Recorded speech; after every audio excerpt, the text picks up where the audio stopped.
Hello मेरे world, क्या हाल चाल आप सबके। आई होप आप लोग बहुत बढ़िया होंगे, फर्स्ट क्लास से होंगे। कैसे हो आप सब? स्वागत है आपका कंसेप्ट साइंस एकेडमी में, जहाँ पे केमिस्ट्री का कंसेप्ट बहुत ही बेहतरीन तरीके से सिखाई जाती है, समझाई जाती है। सो आप लोग की केमिस्ट्री, इलेक्ट्रोकेमिस्ट्री का डिमांड था कि आपको वन शॉट वीडियो चाहिए, तो वन शॉट वीडियो तो नहीं बना पा रहा हूँ। रीजन फॉर दैट कि टाइम का बहुत ज़्यादा अभाव है। तो दो पार्ट में इलेक्ट्रोकेमिस्ट्री हम खत्म करेंगे अच्छे तरीके से। पहले पार्ट में हम बहुत ही अच्छा, जो जितने भी बहुत बढ़िया बढ़िया कॉन्सेप्ट है, मतलब वैसे भी हम इलेक्ट्रोकेमिस्ट्री को दो पार्ट में डिवाइड कर देते हैं। ठीक है, पहले में इलेक्ट्रोकेमिकल सेल पढ़ते हैं, दूसरे में इलेक्ट्रोलिटिक सेल पढ़ते हैं। तो इलेक्ट्रोकेमिकल सेल हम पहले पार्ट में कवर कर देंगे, दूसरे पार्ट में इलेक्ट्रोलिटिक सेल भी कवर कर देंगे, है ना। तो बहुत ही अच्छा लेक्चर होने वाला है और हर एक पॉइंट को बहुत ही डिटेल में कवर किया है। सारे एनसीईआरटी के जितने भी इंपॉर्टेंट टर्म्स है सारे के सारे इसमें हमने मेंशन किया है। तो हर चीज को बहुत ही बढ़िया तरीके से मैंने बहुत ही मेहनत करके पीपीटी बनाया है। ठीक है, तो कम टाइम में ज्यादा आपको नॉलेज दे पाऊं मैं, तो इसलिए बहुत सारा चीजें पीपीटी में लिख के लेके आया हूं मैं। तो हो सकता है कि मैं आज बहुत ज्यादा थोड़ा कम लिखूं, लेकिन बहुत ही अच्छा आपका लेक्चर जाएगा, ये मेरी गारंटी है। और यहाँ से क्वेश्चन, चाहे एमसीक्यूज क्वेश्चन हो, चाहे न्यूमेरिकल्स क्वेश्चन हो, सारे के सारे क्वेश्चन यहाँ से फंसने वाले हैं। मतलब कि कॉन्सेप्ट के क्वेश्चन फंसेंगे, डायरेक्ट को क्वेश्चन तो नहीं आ सकते हैं, लेकिन ये बात है कि कॉन्सेप्ट से क्वेश्चन आपको मिलेगा ही मिलेगा। ठीक है, मैं कोई झूठ नहीं बोलूंगा कि ऐसा लगेगा कि नहीं एग्जैक्ट वही क्वेश्चन आ जाए, क्योंकि मैं बहुत सारा क्वेश्चन नहीं करा रहा हूँ। जब मैं बहुत सारा क्वेश्चन नहीं कराऊंगा तो मैं कैसे बोल सकता हूँ कि एग्जैक्ट क्वेश्चन ऐसा आ सकता है। लेकिन हाँ, कॉन्सेप्ट के जैसा क्वेश्चन आएगा जरूर, ये बात फाइनल है। ये 100% आपको श्योरिटी दे सकता हूँ कि ये जो भी मैं कॉन्सेप्ट कराऊंगा वहां से क्वेश्चन आएगा। ठीक है, सबसे पहले हम क्या करते हैं, इसमें ये देख लेते हैं कि हम कौन कौन से टॉपिक को कवर करने वाले हैं। ठीक है, सब कुछ बहुत ही अच्छे तरीके से पीपीटी में लिख दिया था, लेकिन ये टॉपिक जो क्या क्या टॉपिक कराने ये हमने मेंशन नहीं किया था, बट कोई नहीं, मैंने यहाँ पे हाथ से लिख लिया था। ठीक है, सबसे पहली बात करते हैं इलेक्ट्रोकेमिस्ट्री की बात करते हैं। इलेक्ट्रोकेमिस्ट्री हाईएस्ट स्कोरिंग मार्क्स का है, 9 मार्क्स का क्वेश्चन आता है, याद रखना 9 मार्क्स के क्वेश्चन आते हैं भाई। ये 9 मार्क्स का क्वेश्चन बहुत बहुत ईजी होता है, मतलब ये 9 मार्क्स हलवा होता है, मतलब कि कोई भी बच्चा आराम से कर सकता है, लेकिन कॉन्सेप्ट क्लियर होगा तभी ये क्वेश्चन कर पाएगा, अन्यथा उससे क्वेश्चन नहीं हो पाएगा। ठीक है, सो आज जो है हमारे पार्ट 1 में क्या क्या कवर करने वाले हैं, पहले इस चीज को समझेंगे और बहुत डिटेल में। ये टॉपिक भले ही आपको यहाँ पे ऐसे कम टॉपिक लग रहे हैं, लेकिन बहुत बड़ा ये चैप्टर है, बहुत ही अच्छे अच्छे कॉन्सेप्ट है इसमें, तो ध्यान से इसको समझना। पहली बात है, हम क्या करेंगे यहाँ पे इलेक्ट्रोकेमिकल सेल के बारे में बात करेंगे। ठीक है, मतलब पहले इंट्रोडक्शन होगा, फिर इसके बाद से इलेक्ट्रोकेमिकल सेल होगा, टॉपिक की बात करते हैं। इसके बाद से गैल्वेनिक सेल के बारे में बात करेंगे, फिर इसके बाद से नट्स इक्वेशन के बारे में बात करेंगे, फिर इसके बाद से conductance of electrolytic cell, conductance of electrolytic cell हो गया, या फिर इलेक्ट्रोलिटिक सेल एंड इलेक्ट्रोलिसिस, इसके बारे में हम डिस्कशन करेंगे। फिर बैटरी आ जाता है, बैटरी के बारे में पढ़ेंगे, यहाँ से क्वेश्चन मिलता है, याद रखना बैटरी से एक क्वेश्चन आपको मिलेगा ही मिलेगा। साथ में क्या होगा, फ्यूल सेल हो गया, यहाँ से भी आपका क्वेश्चन बनते हैं, कोरिजन से क्वेश्चन तो नहीं बनता, बट ये भी इस सब चीजों को हम बहुत ही डिटेल में क्या करेंगे, पढ़ेंगे। इसमें अगर बात करूं पार्ट 1 में हम कौन कौन से टॉपिक को बहुत ही अच्छे तरीके से कवर करने वाले हैं, तो ये 3 टॉपिक है, ये 3 टॉपिक को बहुत ही अच्छे तरीके से हम कवर करेंगे पार्ट 1 में। ठीक है, ये हमारा क्या हो रहा है, पार्ट 1 होने वाला है। अच्छा, आपको लगता है कि ये जो है बहुत छोटा टॉपिक है, ऐसा लगेगा कि sir electrochemical cell, galvanic cell, नट्स इक्वेशन, बेटा भाई धीरे धीरे देखो कि क्या क्या आपको चीजें मिलता है। ठीक है, तब आपको मजा आ जाएगा, तब आप देखना कि एक्चुअली में ये जो 3 टॉपिक है अपने आप में क्या है। ठीक है, इसमें बहुत सारी चीज पढ़ने वाले, तो शुरू करें फटाफट। अरे एक चीज है, डिमांड पूरी कर रहा हूं मैं, तो लाइक करें, शेयर करें और सब्सक्राइब जरूर करें चैनल को। ठीक है, इसी बात पे शुरू करते हैं। सब्सक्राइब कर दिए? हाँ बिल्कुल सही बात है। तो शुरू करते हैं आज की क्लासेस। तो पहला हम बात करते हैं यहाँ पे सबसे पहले कि इलेक्ट्रोकेमिकल सेल के बारे में बात करेंगे। देखो सिंपल सी मैं बात बताऊं, इलेक्ट्रोकेमिस्ट्री क्या होता है उसके बारे में समझेंगे, लेकिन सबसे पहले हमारा इंट्रोडक्शन है। क्या इंट्रोडक्शन में क्या बोले, सुनो मेरी बात ध्यान से, बस ध्यान से सुनना, और हर पॉइंट पे मैं हटूंगा, बस आपको स्क्रीनशॉट लेना है तो स्क्रीनशॉट ले लेना। ठीक है, और नहीं तो साथ में नोट डाउन करना है तो नोट डाउन भी करना। ठीक है, देखो बोला क्या यहाँ पे, इलेक्ट्रोकेमिस्ट्री, जो इलेक्ट्रोकेमिस्ट्री होती है, इलेक्ट्रोकेमिस्ट्री चैप्टर का नाम है। अब इलेक्ट्रोकेमिस्ट्री में हमें क्या क्या पढ़ना है, तो 2 चीजें पढ़ना है उसमें, दोनों चीजों के बारे में अभी थोड़े थोड़े मैं बताऊंगा। ठीक है, क्या बोला यहाँ पे, electrochemistry is a study of production of electricity from energy release during the spontaneous reaction. अगर एनर्जी रिलीज, देखो इलेक्ट्रोकेमिस्ट्री में क्या कर रहे हैं, यहाँ पे इलेक्ट्रिसिटी का प्रोडक्शन कर रहे हैं, इलेक्ट्रिसिटी प्रोडक्ट कर रहे हैं, इलेक्ट्रिसिटी प्रोडक्शन हो रहा है। अगर इलेक्ट्रिसिटी प्रोडक्शन हो रहा है तो क्या हो रहा है, उसमें energy release during the spontaneous reaction. ये स्पॉन्टेनियस रिएक्शन क्या होता है, इसके बारे में थोड़ी देर बता रहा हूं मैं, सुनो ध्यान से। Chemical reaction is known as electrochemical cell. Basically electrochemical cell क्या होता है, ठीक है, याद रखना, जब भी इलेक्ट्रोकेमिकल के सेल के बारे में बात किया जाता है, इसका मतलब क्या होता है, इसका मतलब क्या कहना चाहता है, सुन लो मेरी बात ध्यान से। इलेक्ट्रोकेमिस्ट्री जो होता है, इलेक्ट्रोकेमिस्ट्री को 2 पार्ट में हम डिवाइड कर देते हैं। पहले पार्ट में आता है इलेक्ट्रोकेमिकल सेल। इलेक्ट्रोकेमिकल सेल किसे बोलते हैं भाई? इलेक्ट्रोकेमिकल सेल किसे, मतलब जो डेफिनेशन वहां पे लिखा हुआ है उसको मैंने यहाँ पे समराइज कर दिया पूरा का पूरा, ठीक है। सुनो मेरी बात ध्यान से, इलेक्ट्रोकेमिकल सेल की बात करें, इलेक्ट्रिकल केमिकल सेल बोलूं मैं, या फिर इसको मैं क्या बोलूं, गैल्वेनिक सेल बोलूं, या फिर वोल्टिक सेल बोलूं, बात क्या है, एक ही है। अगर तीनों में से कोई भी नाम होता है तो बात क्या हो जाती है, एक ही हो जाती है। देखो इलेक्ट्रोकेमिकल सेल उसे बोलते हैं जो केमिकल एनर्जी को कन्वर्ट करता है इलेक्ट्रिकल एनर्जी में। क्या मैंने बोला यहाँ पे, सुनो ध्यान से, जो केमिकल एनर्जी होता है, जो क्या होता है, केमिकल एनर्जी होता है, केमिकल एनर्जी टू कन्वर्ट, क्या हो जाएगा, कन्वर्ट इलेक्ट्रिकल एनर्जी, क्या हो जाएगा, इलेक्ट्रिकल एनर्जी। तो अगर ये क्या होता है, सुनना मेरी बात ध्यान से, बहुत ही अच्छे तरीके से बात बताऊंगा। मतलब जो केमिकल एनर्जी होती है, तो केमिकल एनर्जी के ट्रांसफर से क्या बन रहा है हमारे पास, इलेक्ट्रिकल एनर्जी प्रोड्यूस हो रहा है, इसी को क्या बोलेंगे हम, इलेक्ट्रोकेमिकल सेल बोलेंगे। क्या बोलेंगे, इलेक्ट्रिकल केमिकल सेल बोलेंगे। और इलेक्ट्रिकल केमिकल सेल को एक्सप्लेन करने के लिए, सुनो मेरी बात ध्यान से, मतलब यहाँ पे बात करें इलेक्ट्रोकेमिकल रिएक्शन को एक्सप्लेन करने के लिए हमें क्या पढ़ना होता है, गैल्वेनिक सेल को पढ़ना होता है, ठीक है। गैल्वेनिक सेल एक्सप्लेन करेगा इलेक्ट्रोकेमिकल सेल को बहुत ही अच्छे तरीके से, ठीक है। तो क्या मेरी बात समझ में आ गई? अब सुनो मेरी बात ध्यान से, तो जो केमिकल रिएक्शन हो रहे थे ना, मान लो 2 केमिकल रिएक्शन मैंने रखा, अब इसके बारे में समझाऊंगा जब डैनियल सेल पढ़ाऊंगा आपको अच्छे तरीके से, ठीक है, तो समझाऊंगा वहां पे अच्छे तरीके से। तो क्या मैंने बोला कि जब हमारे पास क्या है कि 2 हमारे पास सोल्यूशन है, अब दोनों सोल्यूशन को क्या कर दिया हमने, कंबाइन कर दिया। तो दोनों सोल्यूशन को कंबाइन करने की वजह से क्या होता है, उसमें इलेक्ट्रिसिटी प्रोड्यूस होती है, मतलब वहां पे आयंस एक्सचेंज होंगे। जब आयंस एक्सचेंज होंगे तो क्या प्रोड्यूस होगा, इलेक्ट्रिसिटी प्रोड्यूस होगा। क्या प्रोड्यूस होगा, इलेक्ट्रिसिटी प्रोड्यूस होगा। इसका मतलब क्या हो रहा है कि मैं एक्स्ट्रा एनर्जी प्रोवाइड नहीं कर रहा हूं, मतलब सुनो मेरी बात ध्यान से, ये हमारे पास क्या है, 2 कंटेनर है। सुनना मेरी बात ध्यान से बहुत ही अच्छे तरीके से, यहाँ पे हमने 2 रॉड लगा दिया। अभी सिंपल भाषा में समझाऊंगा, बस सुनना मेरी बात ध्यान से। तो यहाँ पे क्या है, इसमें केमिकल, इसमें क्या है केमिकल, इसमें भी क्या है केमिकल है, और दोनों को क्या कर दिया मैंने यहाँ पे एक वायर से कनेक्ट कर दिया, हमने कनेक्ट कर दिया। जब वायर से कनेक्ट कर दिया तो यहाँ से मान लो यहाँ पे क्या हमारे पास है, यहाँ पे कॉपर 2+ है, समझना ध्यान से। वैसे मैं बोलूंगा यहाँ से क्या हो रहा है, इलेक्ट्रॉन मूव करना शुरू कर रहा है। क्यों, कैसे इलेक्ट्रॉन मूव कर रहा है, तो हुआ क्या इसमें कि इसमें जो हमारे आयंस थे वो आयंस ब्रेक हो गए, टूट गए। इसमें भी आयंस थे, ये भी आयंस ब्रेक हो गए। अब यहाँ पे आयंस का क्या हो रहा है, एक्सचेंज हो रहा है। जब आयंस का एक्सचेंज होता है तो इलेक्ट्रिसिटी क्या होती है, प्रोड्यूस होती है। जब आयंस का एक्सचेंज होता है तो क्या होती है, इलेक्ट्रिसिटी प्रोड्यूस हो रही है। इसीलिए क्या बोला है कि जो केमिकल एनर्जी हो रही है, इस केमिकल एनर्जी को किसमें कन्वर्ट कर दिया, इलेक्ट्रिकल एनर्जी में कन्वर्ट कर दिया। इसको हम बहुत ही अच्छे तरीके से समझेंगे, लेकिन अपने दिमाग में फिट रखना ये बात कि जब भी क्या होता है, जब भी हमारा केमिकल एनर्जी को इलेक्ट्रिकल एनर्जी में कन्वर्ट करते हैं, उसी को हम क्या बोलते हैं, इलेक्ट्रोकेमिकल सेल बोलते हैं, ठीक है। और ये हमेशा क्या होता है, स्पॉन्टेनियस होता है। क्या होता है, स्पॉन्टेनियस रिएक्शन होता है। स्पॉन्टेनियस का मतलब होता है कि जब रिएक्शन हो रहा होता है तो उसमें कोई भी एक्स्ट्रा सोर्स हम यूज नहीं करते हैं, मतलब दोनों रिएक्शन रखा, दोनों को रखा हमने, दोनों अपने आप में रिएक्शन शुरू हो गया, लेकिन कोई भी मैंने एक्सटर्नल फोर्स अप्लाई नहीं किया, एक्सटर्नल एनर्जी प्रोवाइड नहीं किया। इसी को क्या बोलते हैं, हम स्पॉन्टेनियस रिएक्शन बोलते हैं। दूसरी बात है, इलेक्ट्रोकेमिस्ट्री को हमने 2 पार्ट में डिवाइड किया था। पहले पार्ट को हम लोग इलेक्ट्रोकेमिकल सेल बोला, दूसरे को बोलते हैं हम इलेक्ट्रोलिटिक सेल।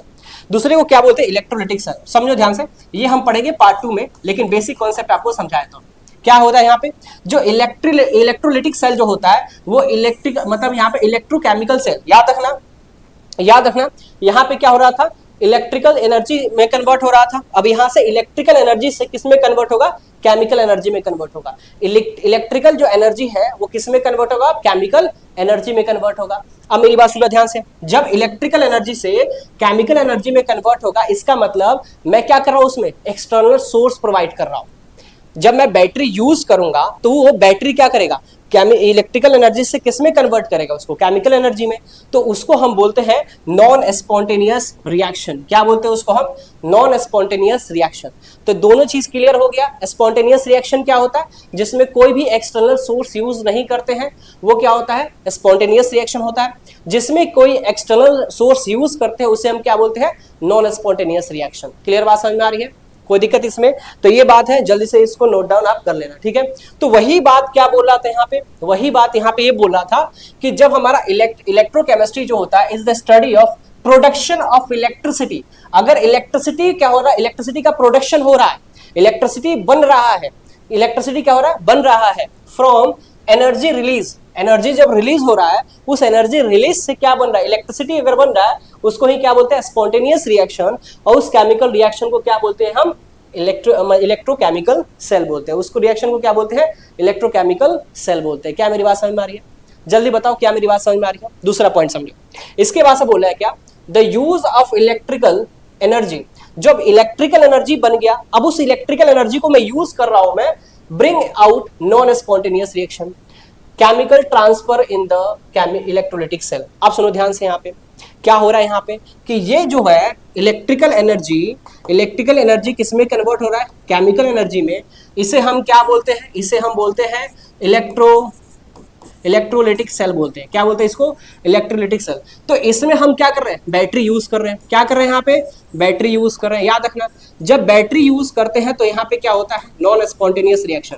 क्या होता है, नॉन स्पॉन्टेनियस क्या होगा, रिएक्शन होगा। क्या मेरी बात समझ में आई, जल्दी बताओ।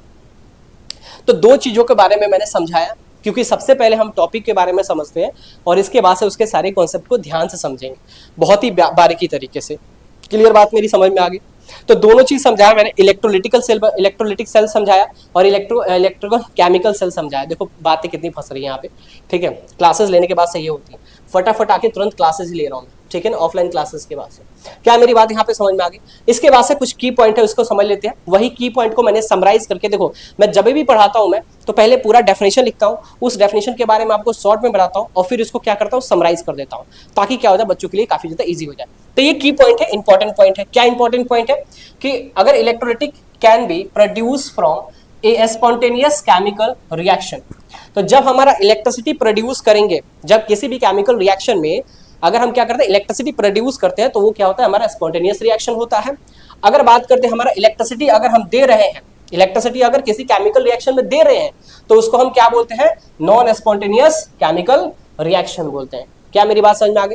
फटाफट इसका स्क्रीनशॉट लेते जाओ भाई, फटाफट स्क्रीनशॉट लेते जाओ। चलो ठीक है, आगे बढ़ते हैं। अब सुनो ध्यान से, अब क्या करते हैं, हमने इलेक्ट्रोकेमिकल सेल के बारे में हमने बात की है अभी कि इलेक्ट्रिकल केमिकल सेल क्या होता है, इलेक्ट्रोकेमिकल सेल क्या होता है। तो सिंपल सामने बोला कि जो केमिकल एनर्जी होती है वो कन्वर्ट होते हैं किसमें, इलेक्ट्रिकल एनर्जी में, ठीक है। ये बात मेरे समझा। अब इसके बाद से अब हम समझेंगे इसमें कि कैसे ये होती है, क्या इसमें किस तरीके का इंटरनल इसमें क्या होती है, इंटरनल इसमें प्रोडक्ट बनता है, क्या क्या चीजें इसमें होती है, सारे चीजों को हम बहुत ही अच्छे तरीके से यहाँ पे समझेंगे, ठीक है। तो इसमें क्या करेंगे, हम एक एग्जांपल लेंगे, किसका, डैनियल सेल का एग्जांपल लेंगे। किसका एग्जांपल लेंगे, डैनियल सेल का एग्जांपल लेंगे। ये डैनियल सेल क्या होता है, सुनो ध्यान से। डैनियल सेल में हमें क्या होता है, 2 रॉड लेना जरूरी होता है। डैनियल सेल में क्या होता है, 2 रॉड हम क्या करते हैं, लेते हैं। समझना मेरी बात ध्यान से, इंपॉर्टेंट बात बताऊंगा, ठीक है ना, काफी इंपॉर्टेंट बात बताऊंगा, इसको समझना, ठीक है। इसलिए मैंने इस तरीके से कर दिया कि काफी क्या होता है हमारे पास, इंपॉर्टेंट है, ठीक है। अब सुनो मेरी बात ध्यान से, सुनना मेरी बात ध्यान से, इंपॉर्टेंट है। जब हम डैनियल सेल लिए तो डैनियल सेल में क्या हुआ, use the zinc and copper rod.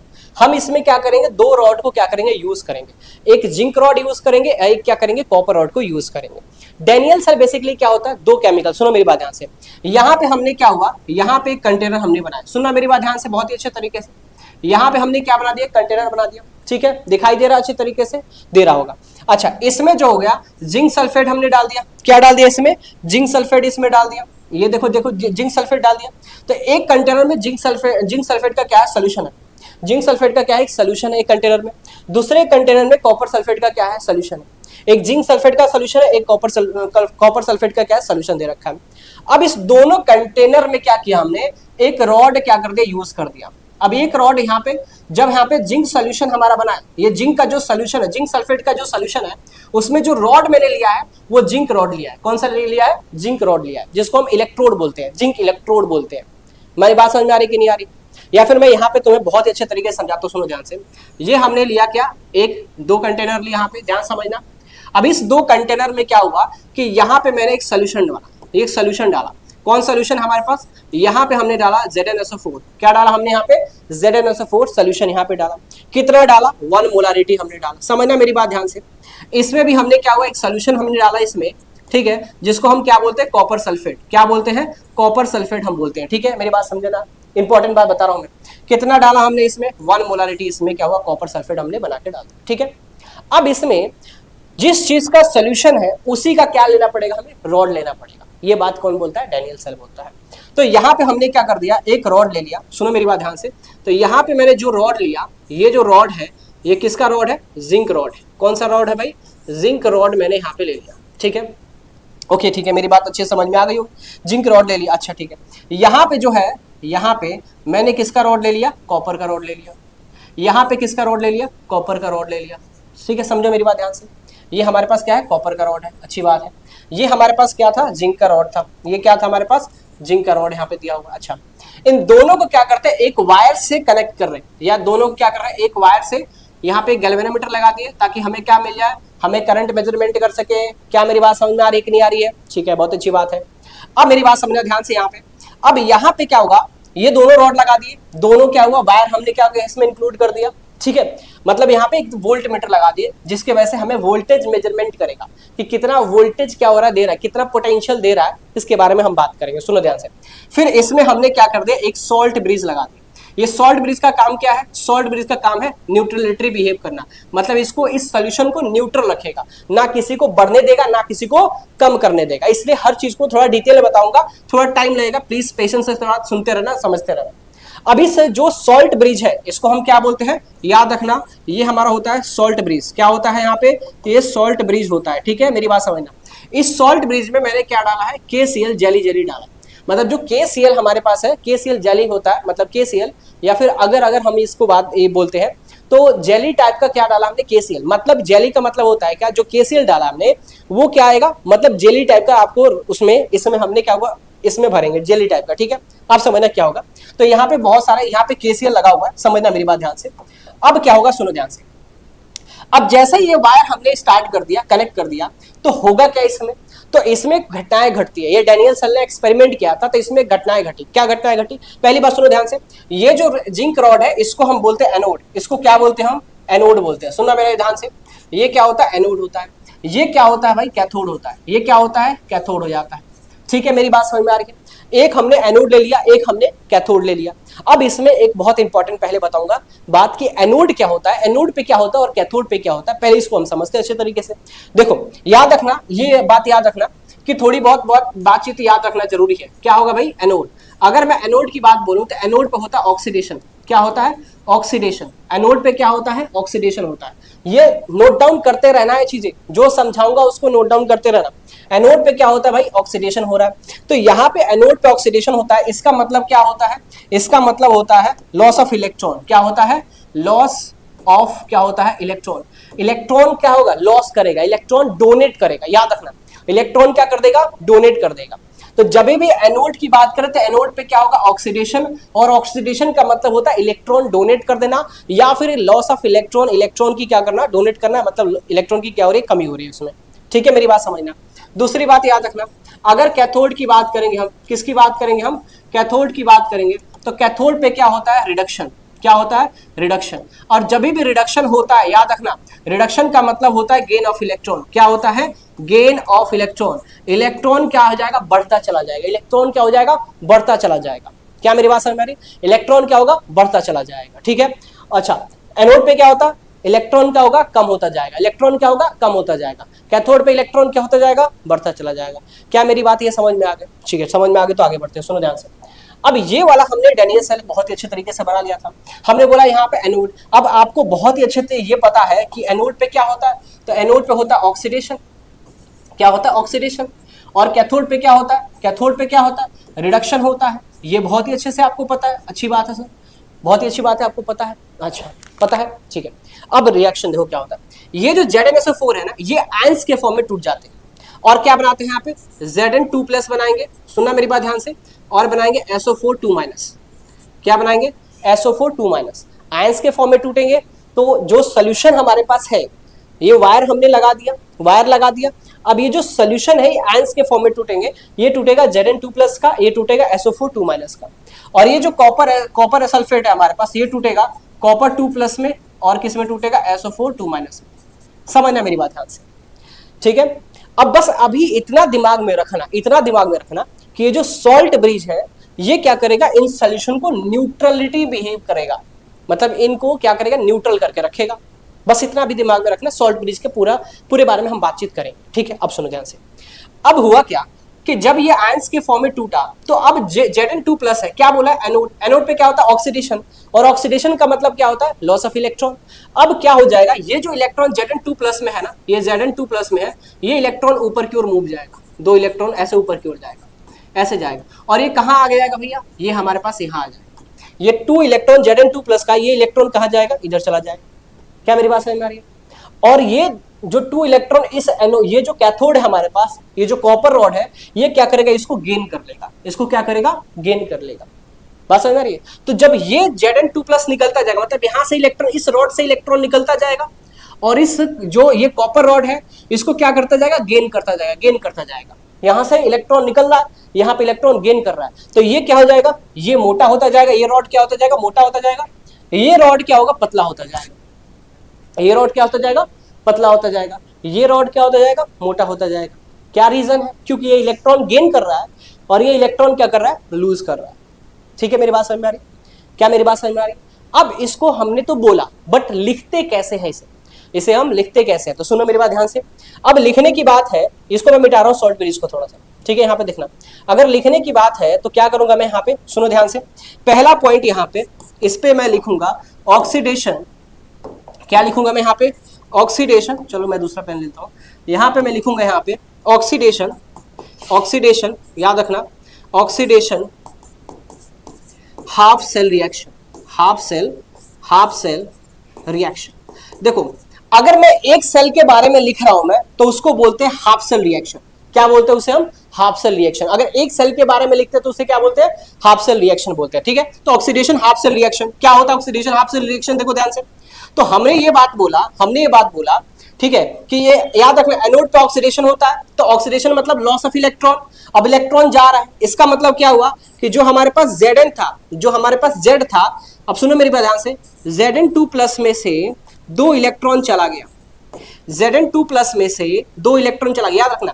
ये आयंस के फॉर्म में टूट गया है, अब आयंस के फॉर्म में टूटा तो इलेक्ट्रॉन जा रहा है, तो ये इलेक्ट्रॉन क्या हो रहा है, लूज हो रहा है, ये इलेक्ट्रॉन क्या हो रहा है, लूज हो रहा है। तो इलेक्ट्रॉन कहीं जा रहा है, तो क्या बचेगा हमारे पास, जिंक ही तो बचेगा, सिर्फ क्या बचेगा हमारे पास, जिंक बचेगा। तो ये इसको ही बोलते हैं ऑक्सीडेशन, याद रखना। ये ऑक्सीडेशन इसी तरीके से क्या होता है, लिखा जाता है, ठीक है।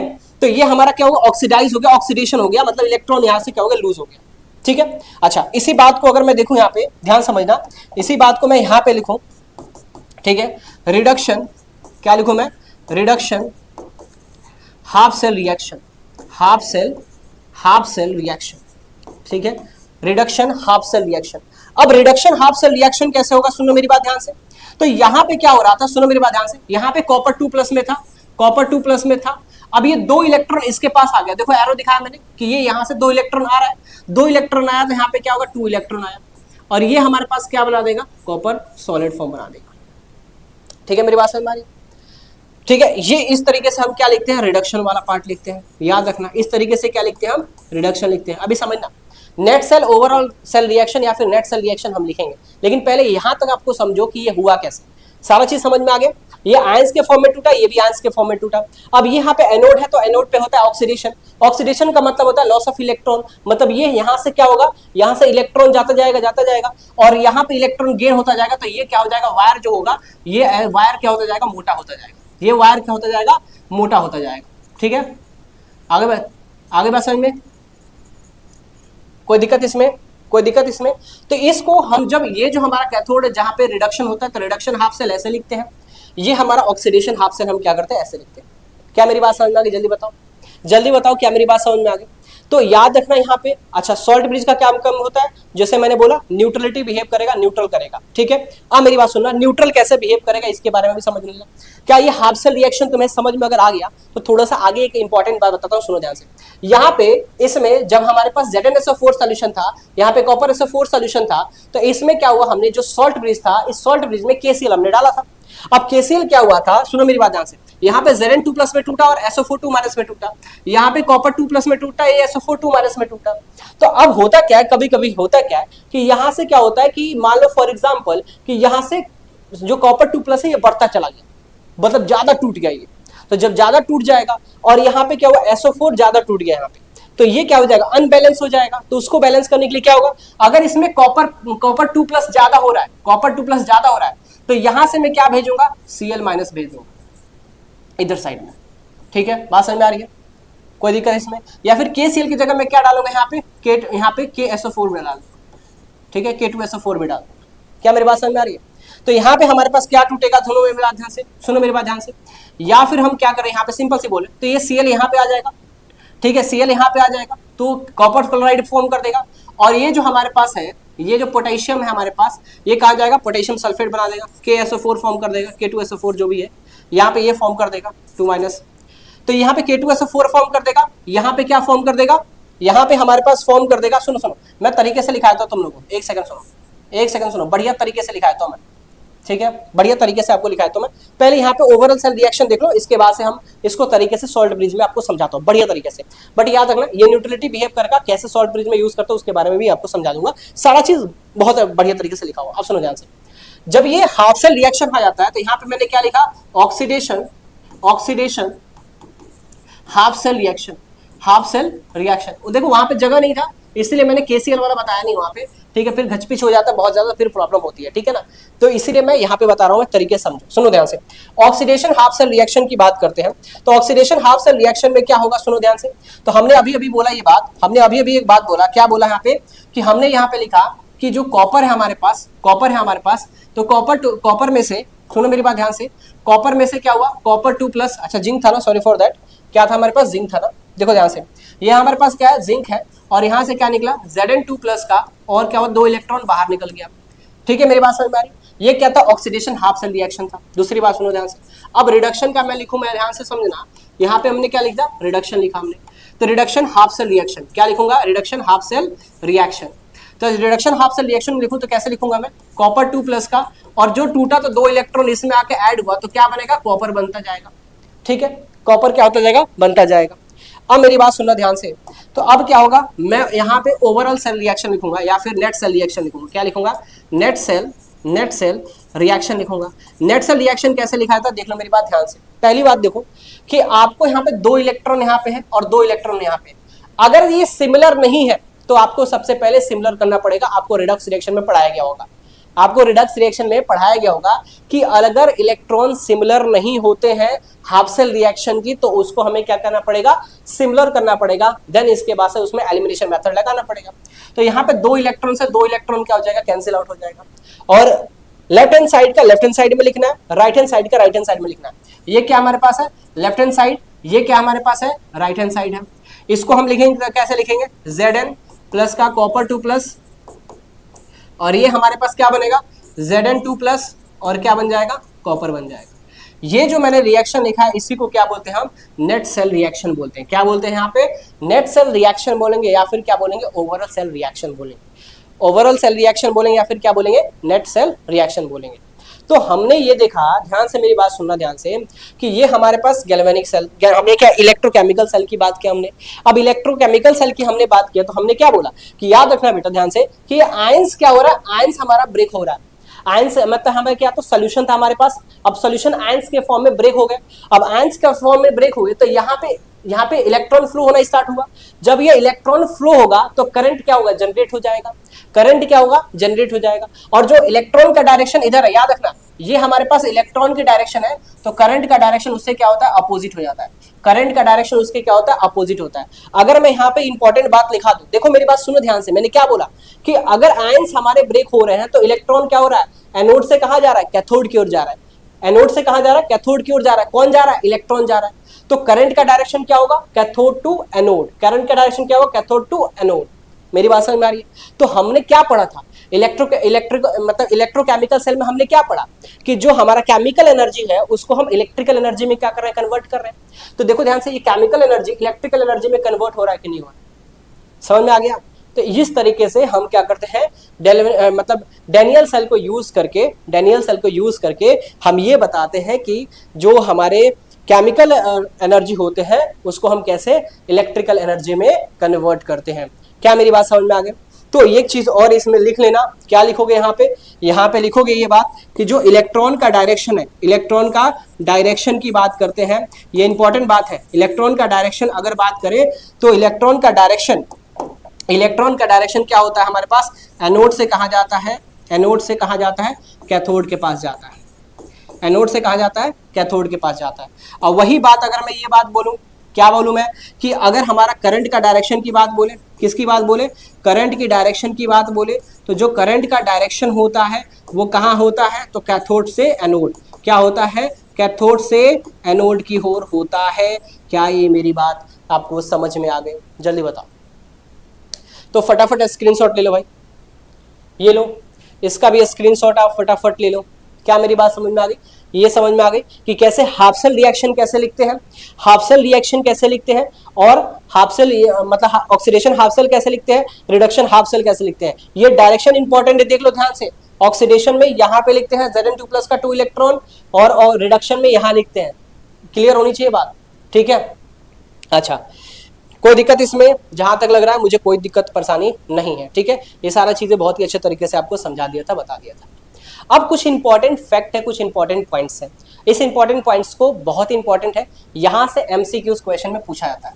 क्या पूछा जाता है, यहां से एमसीक्यूज क्वेश्चन यहां से पूछा जाता है। एक एक को डिटेल में हम बात करेंगे। सबसे पहले हमने क्या समझा, हमने ये समझा कि जो इलेक्ट्रोकेमिकल सेल होते हैं वो केमिकल एनर्जी से इलेक्ट्रिकल एनर्जी में कैसे कन्वर्ट होते हैं। उसके लिए हमने क्या पढ़ा, डैनियल सेल पढ़ा, जिससे हमने हाफ सेल ऑक्सीडेशन रिएक्शन लिखना सीखा और हाफ सेल रिडक्शन रिएक्शन सीखा लिखने के लिए। फिर ओवरऑल हम रिएक्शन हमें लिखना सीखा कि कैसे ओवरऑल रिएक्शन होता है। फिर हमने करंट का डायरेक्शन, हमें पता कि करंट का डायरेक्शन क्या होगा, इलेक्ट्रॉन का डायरेक्शन क्या होता है। ये सारी चीजें मैंने आपको बहुत ही अच्छे तरीके से समझा दिया। एनोड पे हमेशा क्या होता है, ऑक्सीडेशन होता है। एनोड पे हमेशा क्या होता है, ऑक्सीडेशन होता है। कैथोड पे हमेशा क्या होता है, रिडक्शन होता है। अगर रिडक्शन होता है तो गेन करता है इलेक्ट्रॉन को, ऑक्सीडेशन होता है तो लॉस करता है इलेक्ट्रॉन को, मतलब कि डोनेट करता है इलेक्ट्रॉन को, ठीक है। अब कुछ कंडीशन आ गए यहाँ पे। कंडीशन क्या आ गया, सुनो मेरी बात ध्यान से।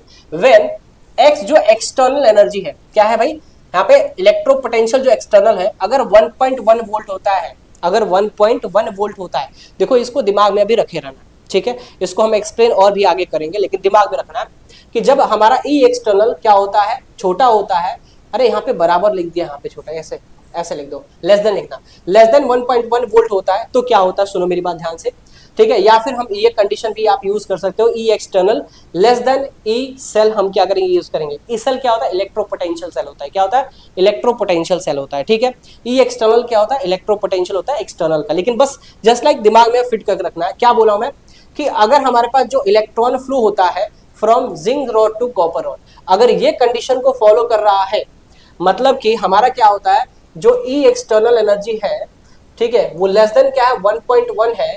इसका मतलब क्या होता है कि इलेक्ट्रॉन फ्लो करता है जिंक टू कॉपर में, मतलब जो इलेक्ट्रॉन जो फ्लो करेगा वो कहां करेगा, जिंक से कॉपर में करेगा। मतलब जिंक से क्या करेगा, देखो जिंक से कॉपर में करेगा, तो जिंक से कॉपर में इलेक्ट्रॉन फ्लो हो रहा है कि नहीं हो रहा है। अगर जिंक से अगर कॉपर में इलेक्ट्रॉन फ्लो हो रहा है, इसका मतलब कि इस कंडीशन को क्या कर रहा है, सेटिस्फाई कर रहा है। सुनना मेरी बात ध्यान से, इस कंडीशन को क्या कर रहा है, सेटिस्फाई कर रहा है, ठीक है। और हमारा जो करंट का डायरेक्शन होता है क्या होता है, कॉपर टू जिंक हो जाता है, जो कि अभी हमने क्या हुआ समझा, अभी हमने समझा। लेकिन ये कंडीशन को आपको दिमाग में रख के फिट करके रखना, ठीक है। कैसे क्या होता है सब चीज समझाएंगे।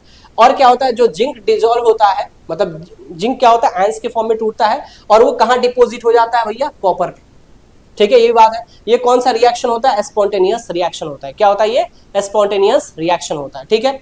अच्छा, अगर हमारा E external equal to 1.1 volt होता है, इसका मतलब no flow of electric current, कोई भी उसमें क्या होता है, इलेक्ट्रॉन फ्लो ही नहीं होता है। बस हमारी मतलब कोई भी केमिकल रिएक्शन नहीं होता। अगर हमारे पास क्या हो, जो ई एक्सटर्नल है वो क्या हो जाए, 1.1 वोल्ट अगर हो जाए, इक्वल टू 1.1 वोल्ट हो जाए, इसका मतलब कि इसमें करंट फ्लो नहीं हो रहा है, मतलब कि कोई भी केमिकल रिएक्शन नहीं हो रहा है। इसे आपको दिमाग में फिट करके रखना है, क्योंकि यहाँ से एमसीक्यू क्वेश्चन पूछे जाते हैं। क्लियर, स्क्रीनशॉट लेना तो फटाफट ले लो।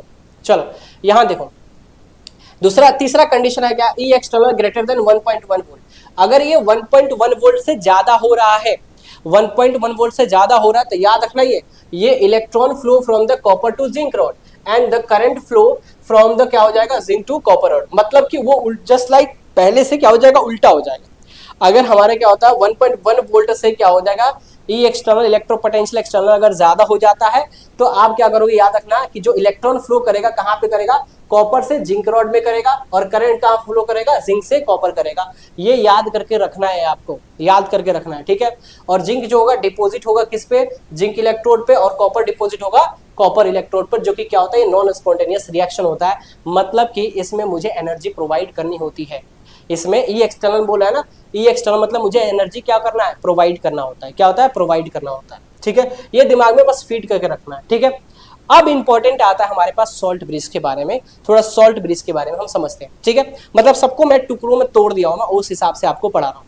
वो जो अभी का जो कॉन्सेप्ट है, अभी का जो ये कॉन्सेप्ट है, ये कॉन्सेप्ट में दिमाग में बस फिट करके आपको क्या करना है, रखना है। जो भी चीजें मैंने बताया इसको दिमाग में फिट करके रखना है, क्योंकि यहाँ से एमसीक्यू क्वेश्चन आएगा, आप आराम से क्या कर सकते हो, बना पाओगे, ठीक है। अब सुनो मेरी बात ध्यान से। सॉल्ट ब्रिज की अगर बात करते हैं तो सॉल्ट ब्रिज में क्या करना है, सुनो ध्यान से।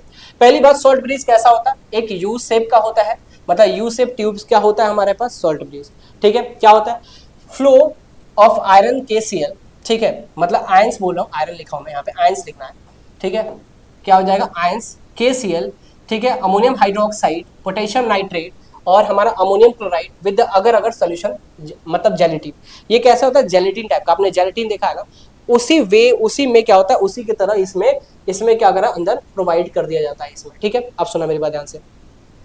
सॉल्ट ब्रिज का काम क्या होता है, तो सॉल्ट ब्रिज का काम क्या होता है, पहली बात तो सर्किट कंप्लीट करता है, it is the complete the electrical circuit. ये इलेक्ट्रिकल सर्किट को बहुत ही अच्छे तरीके से क्या करता है, कंप्लीट करता है, ठीक है। आपने देखा होगा कि जब दो आपने कंटेनर लगाया था तो उसमें आपको क्या किया था, उसमें सॉल्ट ब्रिज यूज किया गया था ताकि वो सर्किट को क्या हो, कंप्लीट करे। दूसरी बात, जो हमारा सोल्यूशन बना उसको क्या होता है, केमिकल रिएक्शन को क्या कर दे, न्यूट्रलिटी बिहेव करे, मतलब न्यूट्रल उसको कर दे, ना कोई ज्यादा होगा ना कोई कम होगा। एग्जाम्पल से अभी समझाऊंगा, देखो ध्यान से।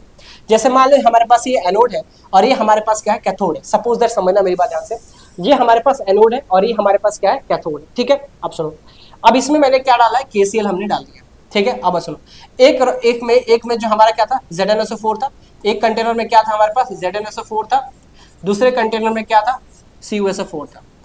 अब यहाँ पे क्या होता है, जब रिएक्शन नहीं होता है, सुनो, मतलब इनिशियल स्टेट की अगर हम बात करें, रिएक्शन हो रहा है मतलब इनिशियल स्टेट में बात करें, तो क्या होता है, Zn2 प्लस में और SO4 2 माइनस में एक क्या होता है, ब्रेक होते हैं, तो ये इक्वल अमाउंट में होते हैं। किस में होता है, इक्वल अमाउंट में होते हैं। लेकिन होता क्या है कि ये जो Zn2 प्लस है, सुनो ध्यान से, ये Zn2 प्लस है, ये ऑक्सीडाइज कर रहा है, तो और ज्यादा क्या होता है, बढ़ता जाएगा, फटाफट वहां से क्या होगा, इलेक्ट्रॉन बाहर निकलने की कोशिश करेगा। कहां जाएगा, कैथोड के पास जाएगा। कहां जाएगा, कैथोड के पास जाएगा। इसका मतलब Zn2 प्लस क्या हो जाएगा, आफ्टर रिएक्शन, जैसे रिएक्शन होना शुरू होगा तो Zn2 प्लस क्या हो जाएगा, ज्यादा हो जाएगा, और SO4 2 माइनस क्या हो जाएगा, कम हो जाएगा। सुनो मेरी बात ध्यान से, और ये क्या हो जाएगा, ज्यादा हो जाएगा, ठीक है, समझना मेरी बात ध्यान से। अच्छा, इस कंडीशन में क्या होता है कि कॉपर 2 प्लस कम रहता है, कॉपर 2 प्लस क्या होता है, कम रहता है, लेकिन SO4 2 माइनस क्या होता है, बढ़ जाता है। तो यहां पे क्या बढ़ गया, SO4 2 माइनस बढ़ गया, ठीक है। यहां क्या बढ़ा, तो Zn2 प्लस क्या हो जाएगा, बढ़ जाएगा। तो अब ये दोनों बढ़ गए इधर इधर, ठीक है। तो इसको क्या करना पड़ेगा, न्यूट्रल करने के लिए क्या डालना पड़ेगा, KCl हमने डाल दिया। क्या डाल दिया उसमें, KCl डाल दिया। KCl डाल दिया तो इधर देखो SO4 2 माइनस, यहाँ पे नेगेटिव बढ़ रहा है, तो यहाँ पे कौन जाएगा इसको मनाने के लिए, K प्लस जाएगा, पॉजिटिव जाएगा। अरे जाएगा कि नहीं जाएगा, जल्दी बताओ, कौन जाएगा, पॉजिटिव जाएगा। यहाँ कौन जाएगा, तो यहाँ नेगेटिव जाएगा, Cl माइनस जाएगा यहाँ पे, किसको मनाने के लिए, पॉजिटिव वाले को मनाने के लिए। अरे तू इतना क्यों बढ़ गया, तू इतना क्यों बढ़ गया, तू क्या हो, कम हो जा, कम हो जा। तो उसको कम कराने के लिए, उसको मेंटेन करने के लिए क्या करेगा, इस Zn2 प्लस क्या करेगा, Cl माइनस से रिएक्शन कर लेगा। सुनो मेरी बात ध्यान से, वेरी इंपॉर्टेंट बात बता रहा हूं। तो कैसा हुआ, Zn2 प्लस था, 2 Cl माइनस क्या हुआ, इसके साथ रिएक्शन कराया, क्या बन गया, ZnCl2 बन गया। अब ये ZnCl2 बन गया ना, तो ऐसा नहीं कि ये बनकर रह जाएगा, नहीं, क्योंकि ये क्या होगा, सोल्यूबल होगा, तो ये क्या होगा, फिर से आयंस की फॉर्म में ब्रेक हो जाएगा। फिर ये आयंस के फॉर्म में ब्रेक होगा तो Zn2 प्लस मिलेगा और 2Cl माइनस मिल गया, ठीक है, मेरी बात समझ में। वैसे ही हमारा क्या होता है, KSO4 2 माइनस बनाएगा, और वो भी क्या होगा, बाद में सोल्यूबल होता है, तो वो भी K प्लस में SO4 2 माइनस में क्या होगा, ब्रेक हो जाएगा। अब क्या हुआ, तो अब हमें थोड़ा टाइम मिल गया, रिएक्शन में क्या मिल गया, हमें टाइम मिल गया। जब इसके साथ ये क्या होगा, कंबाइन होकर प्रोडक्ट बनाएगा, ठीक है, मेरी बात समझ में आ रही है कि नहीं आ रही है, और ये कंबाइन होकर प्रोडक्ट बनाएगा, तो थोड़ा टाइम तो लगेगा ना इसके आयंस के फॉर्म में टूटने के लिए। तब तक Zn2 प्लस क्या हो जाएगा, बराबर हो जाएगा, मेंटेन हो जाएगा, और SO4 ये भी क्या हो जाएगा, मेंटेन हो जाएगा, क्योंकि ये प्लस उसे क्या कर लेगा, रिएक्शन कर लेगा, ठीक है, मेरी बात समझ में आ रही है। तो दोनों क्या हो जाएगा, इस तरीके से रिएक्शन करके ये स्टेप हमारा कंप्लीट करता है, तब तक क्या होता है, ये न्यूट्रलिटी क्या करता है, बिहेव करा जाता है। क्या सॉल्ट ब्रिज समझ में आ गया, KCl का क्या काम होता है समझ में आ गया। तो फटाफट इसे देख लो। इसके बाद से क्या होता है याद रखना, बहुत ही अच्छा इंपॉर्टेंट टर्म्स है, यहाँ पे मैंने बता दिया। स्क्रीनशॉट लेना, फटाफट स्क्रीनशॉट ले लिया, चलो आगे बढ़ते हैं। ठीक है, नहीं समझ में आया तो बता देना एक बार कमेंट बॉक्स में, ठीक है ना। इस पार्ट को फिर से दोबारा समझा दूंगा, अगर नहीं आया तो ऐसा नहीं हो कि नहीं आएगा, क्योंकि मैंने बोला कि Zn2+ बढ़ा तो उसको क्या करना पड़ेगा, मेंटेन करने के लिए कौन आएगा, Cl- आएगा। Cl- आया मेंटेन करने के लिए रिएक्शन बनाएगा, कंपाउंड बना देगा। ये सॉल्युबल होते हैं तो फिर आयंस के फॉर्म में क्या होगा, ब्रेक होगा, तब तक टाइम मिल जाएगा, तब तक रिएक्शन को यहाँ से इलेक्ट्रॉन जाने का क्या हुआ, टाइम मिल जाएगा, तो फिर आराम आराम से क्या होगा, रिएक्शन जाएगा। तो इस तरीके से क्या करेगा, मेंटेन करके रखेगा। ठीक है, आगे मेरी बात समझ में, चलो आगे बढ़ते हैं। अब इसमें क्या होता है, सुनो मेरी बात ध्यान से। Condition for electrolytic in the salt bridge. Salt bridge में क्या होता है, कुछ कंडीशन हम क्या करते हैं, फॉलो करते हैं। कौन सा कंडीशन, अगर हमारे पास क्या होता है, इनर्ट इलेक्ट्रोलाइट होता है। क्या होता है, इनर्ट इलेक्ट्रोलाइट होता है। अब इनर्ट इलेक्ट्रोलाइट क्या काम होता है, सुनो मेरे बात ध्यान से बोला, जो electrolyte should not react with other ions, मतलब ये अदर आयंस से क्या करता है, रिएक्शन नहीं करते हैं।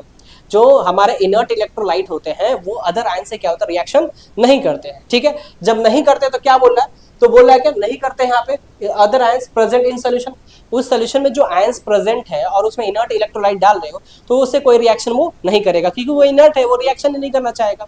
ठीक है, इसमें बोल रहा है क्या, and should not react from the insoluble compound PPT and मतलब compound PPT and should not react with the electrode also. क्या होगा, सुनो मेरी बात ध्यान से, इसको मैं समराइज करके यहाँ पे आपको समझाता हूँ। ये बोलना चाह रहा है क्या, इफ वी हैव द, जैसे मान लो हमारे पास क्या होता है कि Ag+ है हमारे पास, मान लो Ag इलेक्ट्रोड है हमारे पास, क्या है Ag हमारे पास इलेक्ट्रोड। जैसे हम जिंक का रॉड लिया, जैसे हमने कॉपर का रॉड लिया, वैसे ही हमने क्या लिया, सिल्वर का रॉड ले लिया। अब सिल्वर का अगर रॉड ले लिया और उसमें हम KCl डालने जाते हैं, उसमें क्या डालते हैं भाई, KCl डालते हैं, तो वो क्या हो जाएगा, वो बहुत गड़बड़ कर देगा। देखो मेरी बात समझो, इसको अच्छे से समझाता हूँ, सुनो मेरी बात ध्यान से। अगर तुम समझना चाहते हो तो बहुत ही अच्छे से समझाऊंगा, लो ध्यान से। ये हमने क्या कर लिया, ये हमारे पास क्या है, सुनो मेरी बात ध्यान से, ये मेरी बात समझो। मान लो यहाँ पे हमारे पास जो रॉड है वो कौन सा रॉड है, Ag रॉड है। क्या है, Ag रॉड है हमारे पास। सुनो, बढ़िया तरीके से सुनना है तो सुन लो भाई, बढ़िया तरीके से समझाऊंगा। यहाँ पे मान लो क्या है हमारे पास, यहाँ पे हमारे पास जिंक रॉड है। क्या हमारे पास है, जिंक रॉड है। ठीक है, हमारे पास क्या है, जिंक रॉड है। ठीक है, आ गई मेरी बात समझ। अब सुनो मेरी बात ध्यान से, क्या करूंगा मैं, यहाँ पे ये बना दिया हमने सॉल्ट ब्रिज। क्या बना दिया हमने यहाँ पे, सॉल्ट ब्रिज। इसमें क्या डाल दिया हमने, KCl डाल दिया। समझना मेरी बात ध्यान से। और यहाँ से मैंने क्या कर दिया, इसमें वायर इंक्लूड कर दिया। और ये हमारे पास क्या होता है, एनोड होता है, और ये हमारे पास क्या होता है, कैथोड होता है। क्या होता है हमारे पास, कैथोड होता है। अब मेरी बात समझना, इसमें जो सोल्यूशन दे रखा है, इसमें जो सोल्यूशन दे रखा है AgSO4 का सोल्यूशन मान लो दे रखा है, इसमें ZnSO4 का क्या सोल्यूशन दे रखा है। ठीक है, आ गई मेरी बात समझ में। ठीक है, अब सुनो मेरी बात ध्यान से, यहाँ पे 2 लिखता हूँ, Ag2SO4 हो गया। ठीक है, अब सुनो मेरी बात ध्यान से। अब जब ये हमारे पास टूटेगा तो हमारा क्या होता है, Ag+ में टूटेगा। सुनो मेरी बात ध्यान से, तो Ag+ में हमारा क्या होता है, ये टूटेगा, और क्या होता है, SO4 2- में टूटेगा। ये क्या हो जाएगा हमारे पास, Zn2+ में टूटेगा, और ये टूटेगा क्या, SO4 2- में टूटेगा। अब मान लो कि यहाँ पे Ag+ क्या हो जाएगा, ज्यादा हो जाएगा। Ag+ क्या हो गया, मैक्सिमम हो गया। तो इसको कंट्रोल करने के लिए कौन आएगा, Cl- आएगा, इसको कंट्रोल करने के लिए। किसको, Ag को मतलब कंट्रोल करने के लिए। तो क्या करूंगा मैं, Ag+ का, और जैसे ही Cl- के साथ रिएक्शन कराऊंगा, ये प्रेसिपिटेट बना देगा, AgCl फॉर्म कर देगा। मतलब ये प्रेसिपिटेट बना के क्या हो जाएगा, नीचे ग्राउंड में क्या हो जाएगा, स्टोर हो जाएगा यहाँ पे। जब ये ग्राउंड में यहाँ पे हो जाएगा, फिर ये रिएक्शन को क्या कर देगा, इक्विलिब्रियम ही नहीं करने देगा। ये रिएक्शन को क्या करेगा, इक्विलिब्रियम मेंटेन ही नहीं करने देगा, जिसके वजह से ये हमारा क्या होगा, फिर से रिएक्शन जो होगा वो नहीं हो पाएगा। ठीक है, ये जो हम ऑक्सीडेशन कराना चाह रहे थे वो नहीं हो पाएगा, फिर वो क्या हो जाएगा, रुक जाएगा। ठीक है, इसीलिए हम क्या करते हैं कि यहाँ पे इस तरीके का ये जो हमारा सॉल्ट ब्रिज है, तो हमें क्या होता है, इनर्ट इलेक्ट्रोलाइट मतलब इनर्ट जो होता है वो उसको हम क्या करते हैं, यूज नहीं करते हैं। ठीक है, मेरी बात समझ में आ रही है, वही चीज यहाँ बोला, देखो ध्यान से। If we have the use silver electrode, we cannot use KCl electrolyte salt bridge because the Ag ions will react with the Cl- to form of the AgCl, और AgCl बनाएगा तो एक प्रेसिपिटेट फॉर्म करके क्या हो जाएगा, क्या हो जाएगा, वो अंदर ही रह जाएगा। ठीक है, तो फिर से ये रिएक्शन नहीं हो पाएगा। ठीक है, चलो मेरी बात ध्यान से आगे बढ़ते हैं। दूसरी बात यहाँ पे क्या बोला है, यहाँ पे कि ions of electrolytic should have the good mobility. Mobility का मतलब क्या होता है, स्पीड। मोबिलिटी का मतलब क्या होता है, स्पीड होता है। तो जो आयंस होते हैं उनकी स्पीड बहुत ही अच्छी होती है, आयंस की स्पीड क्या होती है, बहुत अच्छी होती है। तो चाहे उसमें केटायन हो या फिर एनायन हो, दोनों का मोबिलिटी क्या होती है, इक्वल होती है, हमेशा याद रखना। आयंस यहाँ से निकलेगा, ठीक है। सारा चीज अभी बात क्या हो रही है, सारा चीज अभी डेनियल सेल के बारे में ही बात चल रही है। तो डेनियल सेल में जब दो हमारे पास कंटेनर थे ना, तो उसमें से जो इलेक्ट्रॉन यहाँ से एनायन, मान लो कि यहाँ से एनायन केटायन निकल रहा है, केटायन मतलब पॉजिटिव हो गया, एनायन का मतलब क्या होगा, नेगेटिव हो गया, ठीक है। केटायन मतलब कटा हुआ मतलब पॉजिटिव, एनायन का मतलब क्या होता है, नेगेटिव। तो नेगेटिव यहाँ से निकल रहा है और यहाँ से पॉजिटिव निकल रहा है, तो दोनों का जो मोबिलिटी होती है, जो दोनों का क्या होती है, मोबिलिटी होती है, दोनों की क्या होती है, इक्वल हो जाती है, ठीक है। तो यहाँ पे क्या बोला, इक्वल मोबिलिटी होती है। क्या मेरी बात समझ में आ रही है? जिसके वजह से क्या होता है, जिसके वजह से हाफ सेल रिएक्शन क्या होता है, न्यूट्रलाइजेशन स्टेट में होता है, ठीक है। मेरी बात समझ में आ रही है, ठीक है। अब यहाँ पे समझो नेक्स्ट, इसके बाद से क्या बोले यहाँ पे, नेक्स्ट हमारा टॉपिक आ गया भाई, ये इंपॉर्टेंट टॉपिक है। क्या बोला यहाँ पे, बोला electrode potential and standard electrode potential. देखो इलेक्ट्रोड पोटेंशियल हमारा क्या होता है, तो बेसिकली दो इलेक्ट्रोड के बीच का जो पोटेंशियल होता है उसी को हम क्या बोलते हैं, इलेक्ट्रोड पोटेंशियल बोलते हैं। जो दो इलेक्ट्रोड था, दो इलेक्ट्रोड के बीच का जो पोटेंशियल है, देखो ध्यान से मेरी बात समझो, अरे मेरी बात समझो, यहाँ से देखो हमारे पास दो रॉड है, देखो ध्यान से, हमारे पास क्या है, दो रॉड है। इन दोनों रॉड का अपना अपना कुछ ना कुछ क्या होगा, पोटेंशियल होगा।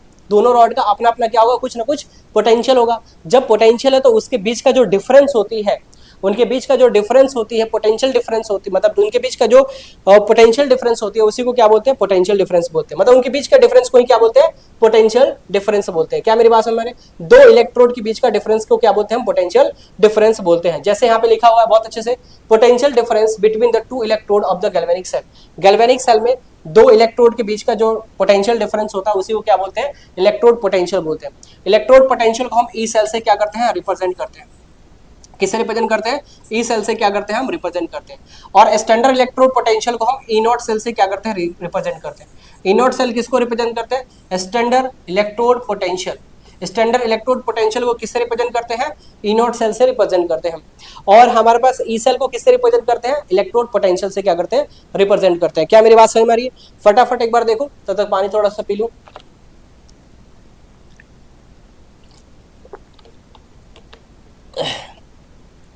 ठीक है, आई मेरी बात समझ में? चलो अब मेरी बात सुनो ध्यान से। इसका फैक्टर भी समझते हैं, इलेक्ट्रोड पोटेंशियल का, कि क्या क्या हमारा इसका फैक्टर इफेक्ट करता है, उसके बारे में हम समझते हैं। सबसे पहले अगर हम बात करते हैं, electrode potential depends on this following the factors. देखो कुछ क्या होता है, पोटेंशियल डिफरेंस जो होता है कुछ फैक्टर्स पे क्या होता है, डिपेंड करता है। इलेक्ट्रोड पोटेंशियल जो होता है कुछ ऐसे फैक्टर होते हैं जिसपे क्या होता है, डिपेंड करते हैं। जैसे नेचर ऑफ इलेक्ट्रोड।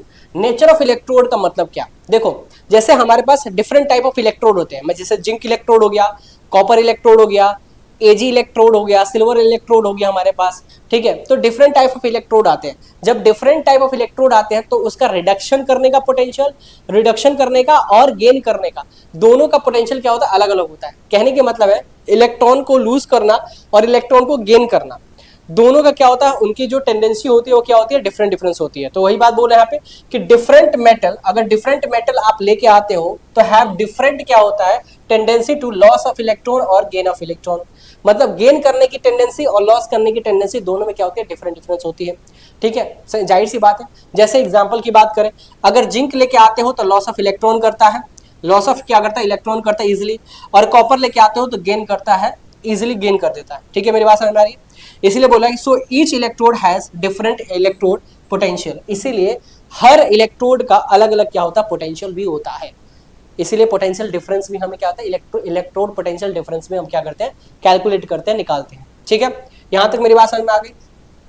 चलो इसके बाद से नेक्स्ट आता है हमारे पास कंसंट्रेशन ऑफ आयंस। सेकंड क्या आता है, कंसंट्रेशन ऑफ आयंस। क्या पढ़ रहे हैं, पोटेंशियल, जो पोटेंशियल हमारा होता है इलेक्ट्रोड पोटेंशियल, वो किस किस फैक्टर पे डिपेंड करता है ये पढ़ रहे हैं हम।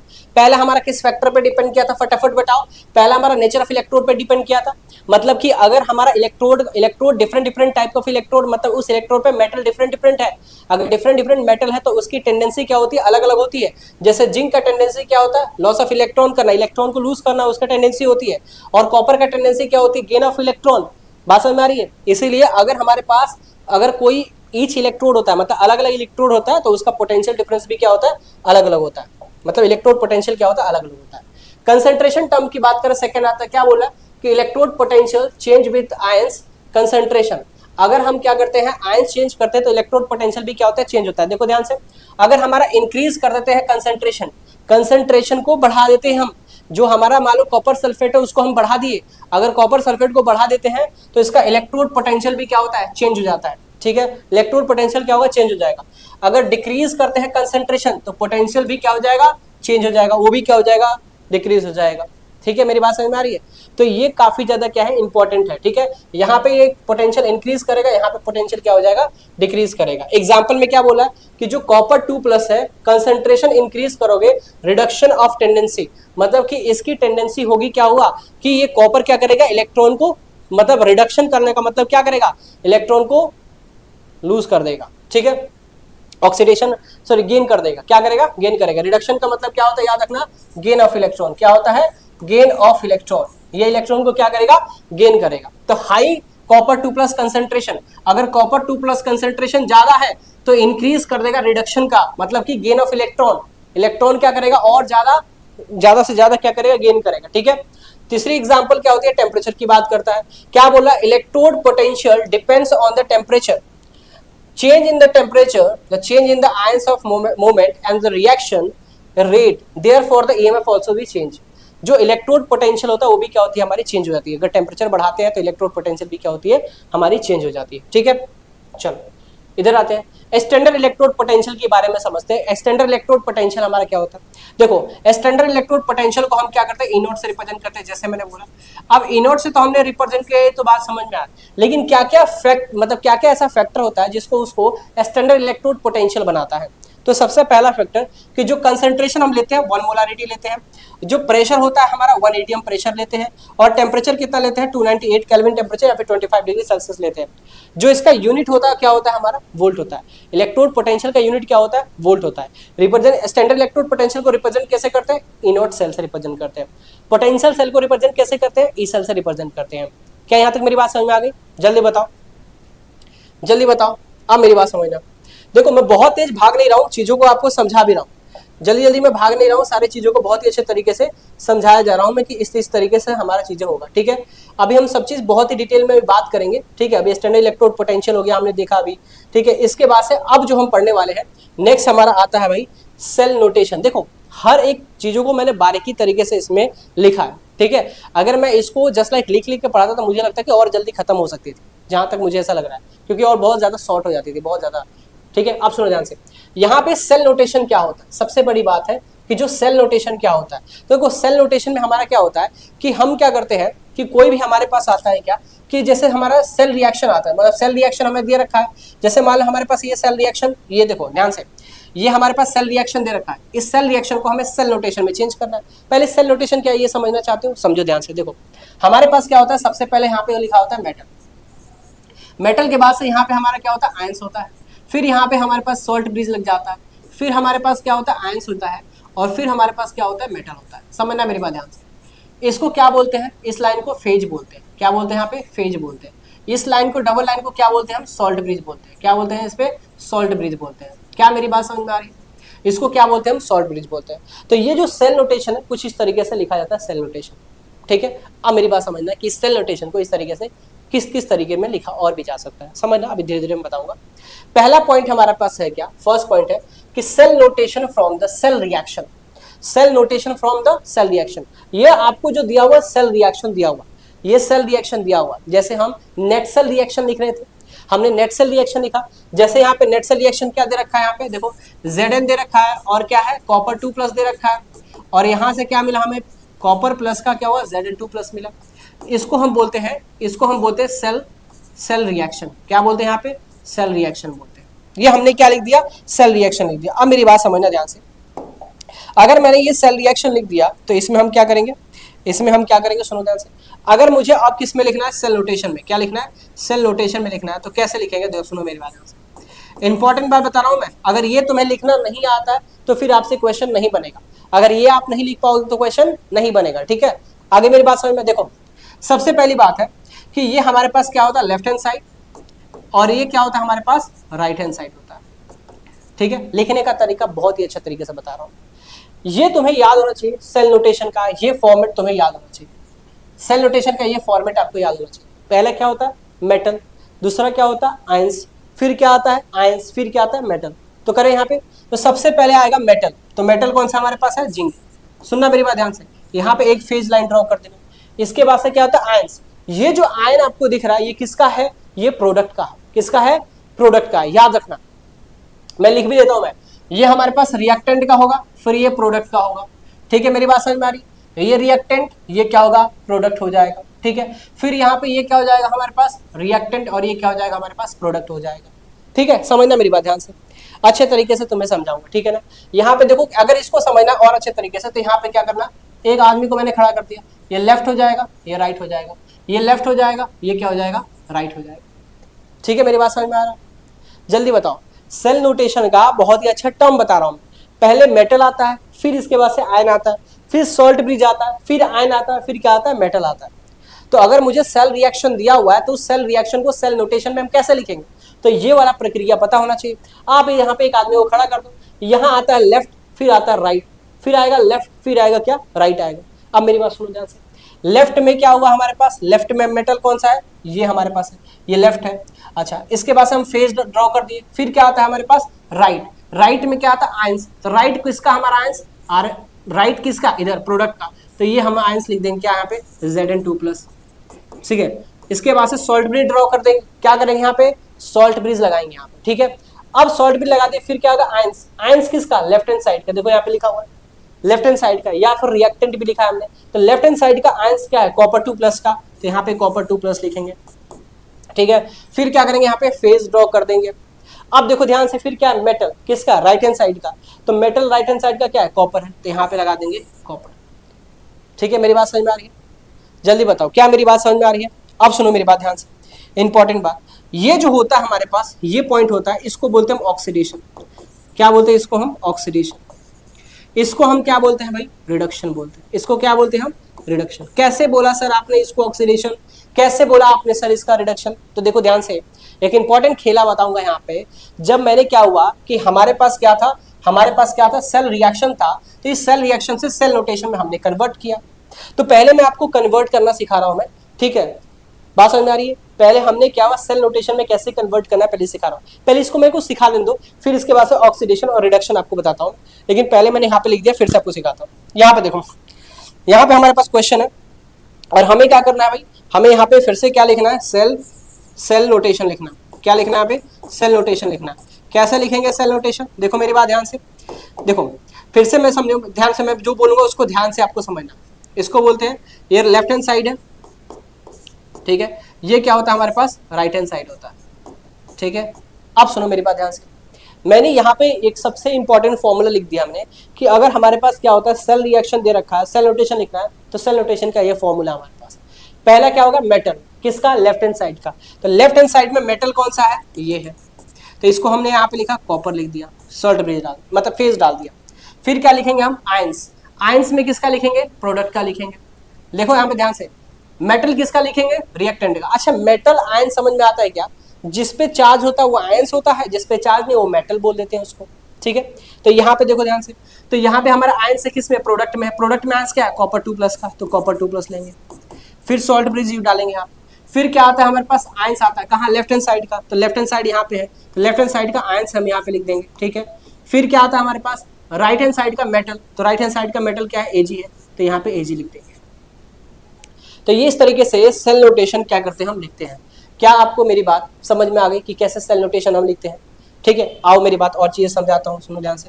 तो आपने कुछ इस तरीके से लिखा, सेल नोटेशन जो था, सेल नोटेशन।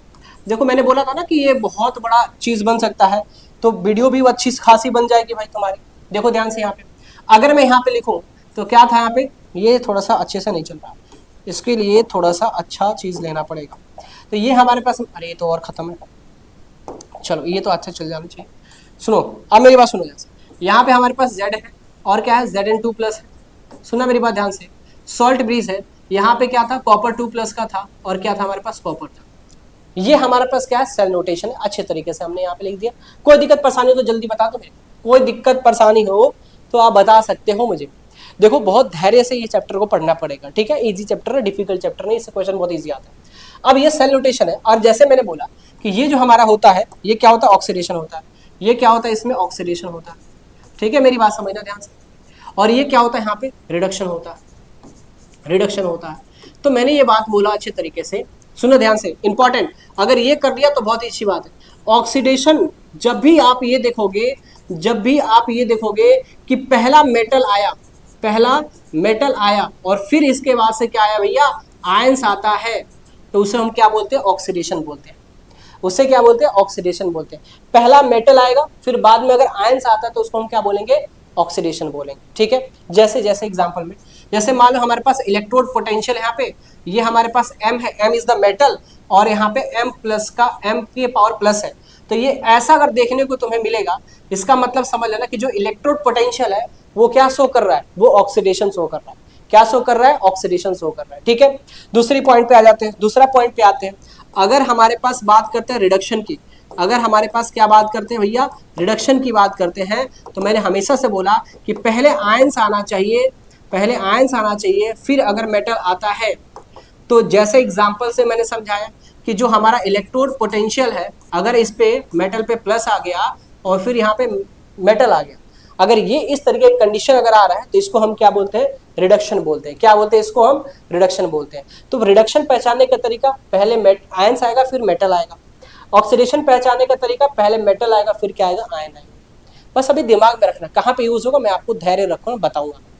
कंसेप्ट समझ में आया क्या, कॉन्सेप्ट समझ में आया क्या? ठीक है, चलो अब समझना ध्यान से।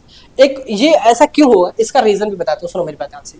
ये हमारे पास Zn था, ठीक है, समझना ध्यान से। अगर मैं इसको लिख रहा, अभी सुनो मेरी भी ध्यान से, होता कैसे, ऐसा रीजन क्या था कि ये हमारा ऐसे मेटल आयंस ऑक्सीडेशन हो गया, आयंस मेटल रिडक्शन हो गया, ऐसा क्या रीजन है? तो सुनो मेरी बात ध्यान से। तो देखो ध्यान से, ये हमारे पास जिंक है और यहाँ पे क्या है, जिंक प्लस का है। तो जिंक से जिंक प्लस का मतलब कि यहाँ पे जो इसका जो ऑक्सीडेशन नंबर है यहाँ पे क्या है, 0 है, और यहाँ पे ऑक्सीडेशन नंबर कितना है, 2 प्लस का है। रेडॉक्स रिएक्शन में पढ़ा था। तो यहाँ पे 0 से 2 प्लस में जाते हैं तो क्या हो रहा है, ऑक्सीडेशन हो रहा है। तो आप मुझे बताओ, ऐसा लिखा रहेगा Zn और Zn2 प्लस का, इसका मतलब क्या हो रहा है कि 0 ऑक्सीडेशन से पॉजिटिव ऑक्सीडेशन में जा रहा हूं मैं, 0 ऑक्सीडेशन नंबर से पॉजिटिव ऑक्सीडेशन नंबर में जा रहा हूं। ये क्या होता है, ऑक्सीडेशन नंबर होता है। तो यहाँ पे ऑक्सीडेशन नंबर इंक्रीज कर रहा है, इसका मतलब ये क्या करेगा, ऑक्सीडेशन शो करेगा। क्या शो करेगा, ये ऑक्सीडेशन शो करेगा। ठीक है, मेरी बात समझ में आ रही? और यहाँ पे कॉपर 2 प्लस में कॉपर में जा रहे हैं, मतलब कि ऑक्सीडेशन नंबर 2 से 0 में डाल रहे हैं, 0 ऑक्सीडेशन में, तो यहाँ पे क्या होता है, रिडक्शन हो रहा है। इसलिए जब हम लिखते हैं ऐसा कॉपर 2 प्लस का और फिर कॉपर लिखते हैं तो इसका मतलब होता है रिडक्शन। क्या होता है, इसका मतलब रिडक्शन होता है। क्या यहाँ तक मेरी बात समझ में आई? जल्दी बताओ, जल्दी बताओ, समझ में आ गया फटाफट? इसीलिए ऑक्सीडेशन और रिडक्शन बोलते हैं। स्क्रीनशॉट ले लिया? चलो अब इसका भी स्क्रीनशॉट फटाफट ले लो, जो इंपॉर्टेंट बात बता रहा हूं मैं। ले लिया? अच्छा, अब मेरी बात सुनना ध्यान से, अब मेरी बात सुनना ध्यान से। तो हमने अभी क्या किया कि सेल नोटेशन से, याद रखना, cell notation from the cell reaction, cell reaction से सेल नोटेशन में हमने कन्वर्ट किया। ठीक है, अब क्या होगा कि आपको सेल नोटेशन दिया रहेगा, आपको क्या दिया रहेगा, सेल नोटेशन दिया रहेगा, सेल नोटेशन से सेल रिएक्शन में कन्वर्ट करना। तो सेल नोटेशन आपको ये दिया हुआ है, इसको क्या बोलते हैं हम, सेल नोटेशन। क्या बोलेंगे यहाँ पे, सेल नोटेशन बोलेंगे। इस सेल नोटेशन से किस में कन्वर्ट करना है, तो इसमें करना है सेल रिएक्शन। ये बहुत ईजी होता है करना भाई, इससे ज्यादा ईजी तो कुछ होता ही नहीं। सुनो ध्यान से, एक आदमी को खड़ा करो यहाँ पे, ये लेफ्ट हो जाएगा, राइट हो जाएगा, ये लेफ्ट हो जाएगा, राइट हो जाएगा, ऐसे बोल सकते हो कि नहीं? ठीक है, यहाँ पे मैंने एक एरो दे दिया बीच में, इधर क्या होता है, लेफ्ट हैंड साइड, इधर क्या होता है, राइट हैंड साइड। लेफ्ट वाले को लेफ्ट साइड लिख लो और राइट वाले को राइट साइड लिखो। तो लेफ्ट वाला क्या है, पहले मेटल है, क्या लिखूंगा, पहले मेटल है, फिर इसके बाद से क्या हमारे पास है, आयंस है, लेफ्ट में आयंस है। राइट में क्या हो जाएगा, पहले आयंस आएगा, फिर क्या आएगा हमारे पास, राइट में मेटल आ जाएगा। ठीक है, इस तरीके से क्या लिखते हैं, सेल रिएक्शन लिखते हैं। यहाँ पे देखो ध्यान से, ये हमारे पास लेफ्ट राइट, लेफ्ट राइट, चलते हैं ना, left right, left right, just like वैसे ही लेफ्ट राइट करना है पहले। तो लेफ्ट वाले लेफ्ट साइड, राइट वाले को क्या करेंगे, राइट साइड लिखेंगे। तो लेफ्ट में क्या है, Cr है, ठीक है, लेफ्ट में क्या है, Pb2 प्लस है, ठीक है, अच्छा ठीक है, अच्छी बात है। राइट में क्या है हमारे पास, राइट में क्या है, Cr3 प्लस, राइट में क्या है हमारे पास, Pb है हमारे पास। बस इस तरीके से सेल रिएक्शन हमने लिख दिया। अच्छा, अब मैं थोड़ा सा और भी चीज़ सिखाऊंगा, मैं और भी चीज़ें सिखाऊंगा, क्योंकि देखो बहुत इजी होता है। याद रखना कि सेल नोटेशन से सेल रिएक्शन लिखना बहुत ईजी होता है, या फिर सेल रिएक्शन से सेल नोटेशन कैसे लिखना है ये भी मैंने आपको बहुत ही अच्छे तरीके से समझा दिया। अब यहाँ पे इंपॉर्टेंट बात क्या है, आप यहाँ पे धैर्य देखो, यहाँ पे इंपॉर्टेंट बात ये है कि देखो ध्यान से, यहाँ पे 2+ है ऑक्सीडेशन, यहाँ पे क्या है 3+ है ऑक्सीडेशन, मतलब यहाँ पे आयंस क्या है, डिफरेंट है। अगर आयंस डिफरेंट हो जाती है तो आपको उसको क्या करना पड़ेगा, इक्वल करना पड़ेगा। अगर आयंस क्या होता है, डिफरेंट हो जाता है तो उसके आयंस को आपको क्या करना पड़ेगा, इक्वल करना पड़ेगा। तो क्या करोगे, यहाँ पे 3+ है और यहाँ पे 2+ है, तो ये यहाँ पे क्या करो 3 से मल्टीप्लाई कर दो और इसमें क्या कर दो 2 से मल्टीप्लाई। फिर क्रोमियम 2 है तो यहाँ पे 2 क्रोमियम कर दो, पीबी यहाँ पे 3 है तो यहाँ पे भी पीबी क्या कर दो 3 कर दो। देखो इसके आयंस भी कितने हो जाएंगे, प्लस का 6, इसके भी आयंस क्या हो जाएंगे, प्लस का 6 हो जाएंगे कि नहीं हो जाएंगे। मतलब प्रोडक्ट का जो 3+ का आयन था वो मैंने क्या कर दिया, इस 2+ में मल्टीप्लाई कर दिया, तो 3p 2+ का हो गया, और जो 2+ का था वो क्या कर दिया, इसमें मल्टीप्लाई कर दिया, तो दोनों का आयंस क्या होंगे हमारे पास, इक्वल हो गए। तो सबसे पहले आयंस क्या करते हैं, इक्वल करते हैं। ये आयंस का इक्वल करना किस में आएगा, तो जो नट्स इक्वेशन पढ़ा होगा ना, नट्स इक्वेशन, तो उसमें काफ़ी ज़्यादा इसका यूजफुल होने वाला है। फटाफट भाई इसका स्क्रीनशॉट ले लिया, अच्छी बात है। अब सुनो मेरी बात ध्यान से, अब इसके बाद से हम पढ़ेंगे सेल पोटेंशियल। उस टाइम से हमने सेल पोटेंशियल को देखा कि सेल पोटेंशियल क्या होता है, सेल पोटेंशियल किनके बीच में होता है उसके बारे में समझा। अब सेल पोटेंशियल कैसे निकालते हैं, जिसको हम बोलते हैं ईएमएफ। क्या बोलते हैं हम, ईएमएफ बोलते हैं। तो याद रखना यहाँ पे, द सेल पोटेंशियल जिसको ईएमएफ बोलते हैं, या फिर उसको बोलते हैं इलेक्ट्रोमोटिव फोर्स। ईएमएफ को क्या बोलते हैं, इलेक्ट्रोमोटिव फोर्स, उसको ही बोलते हैं सेल पोटेंशियल। वही सेम फॉर्मूला हमारे पास, मतलब सेम हमारे पास चीजें लिखा है कि potential difference between the 2 electrode on the electrochemical cell.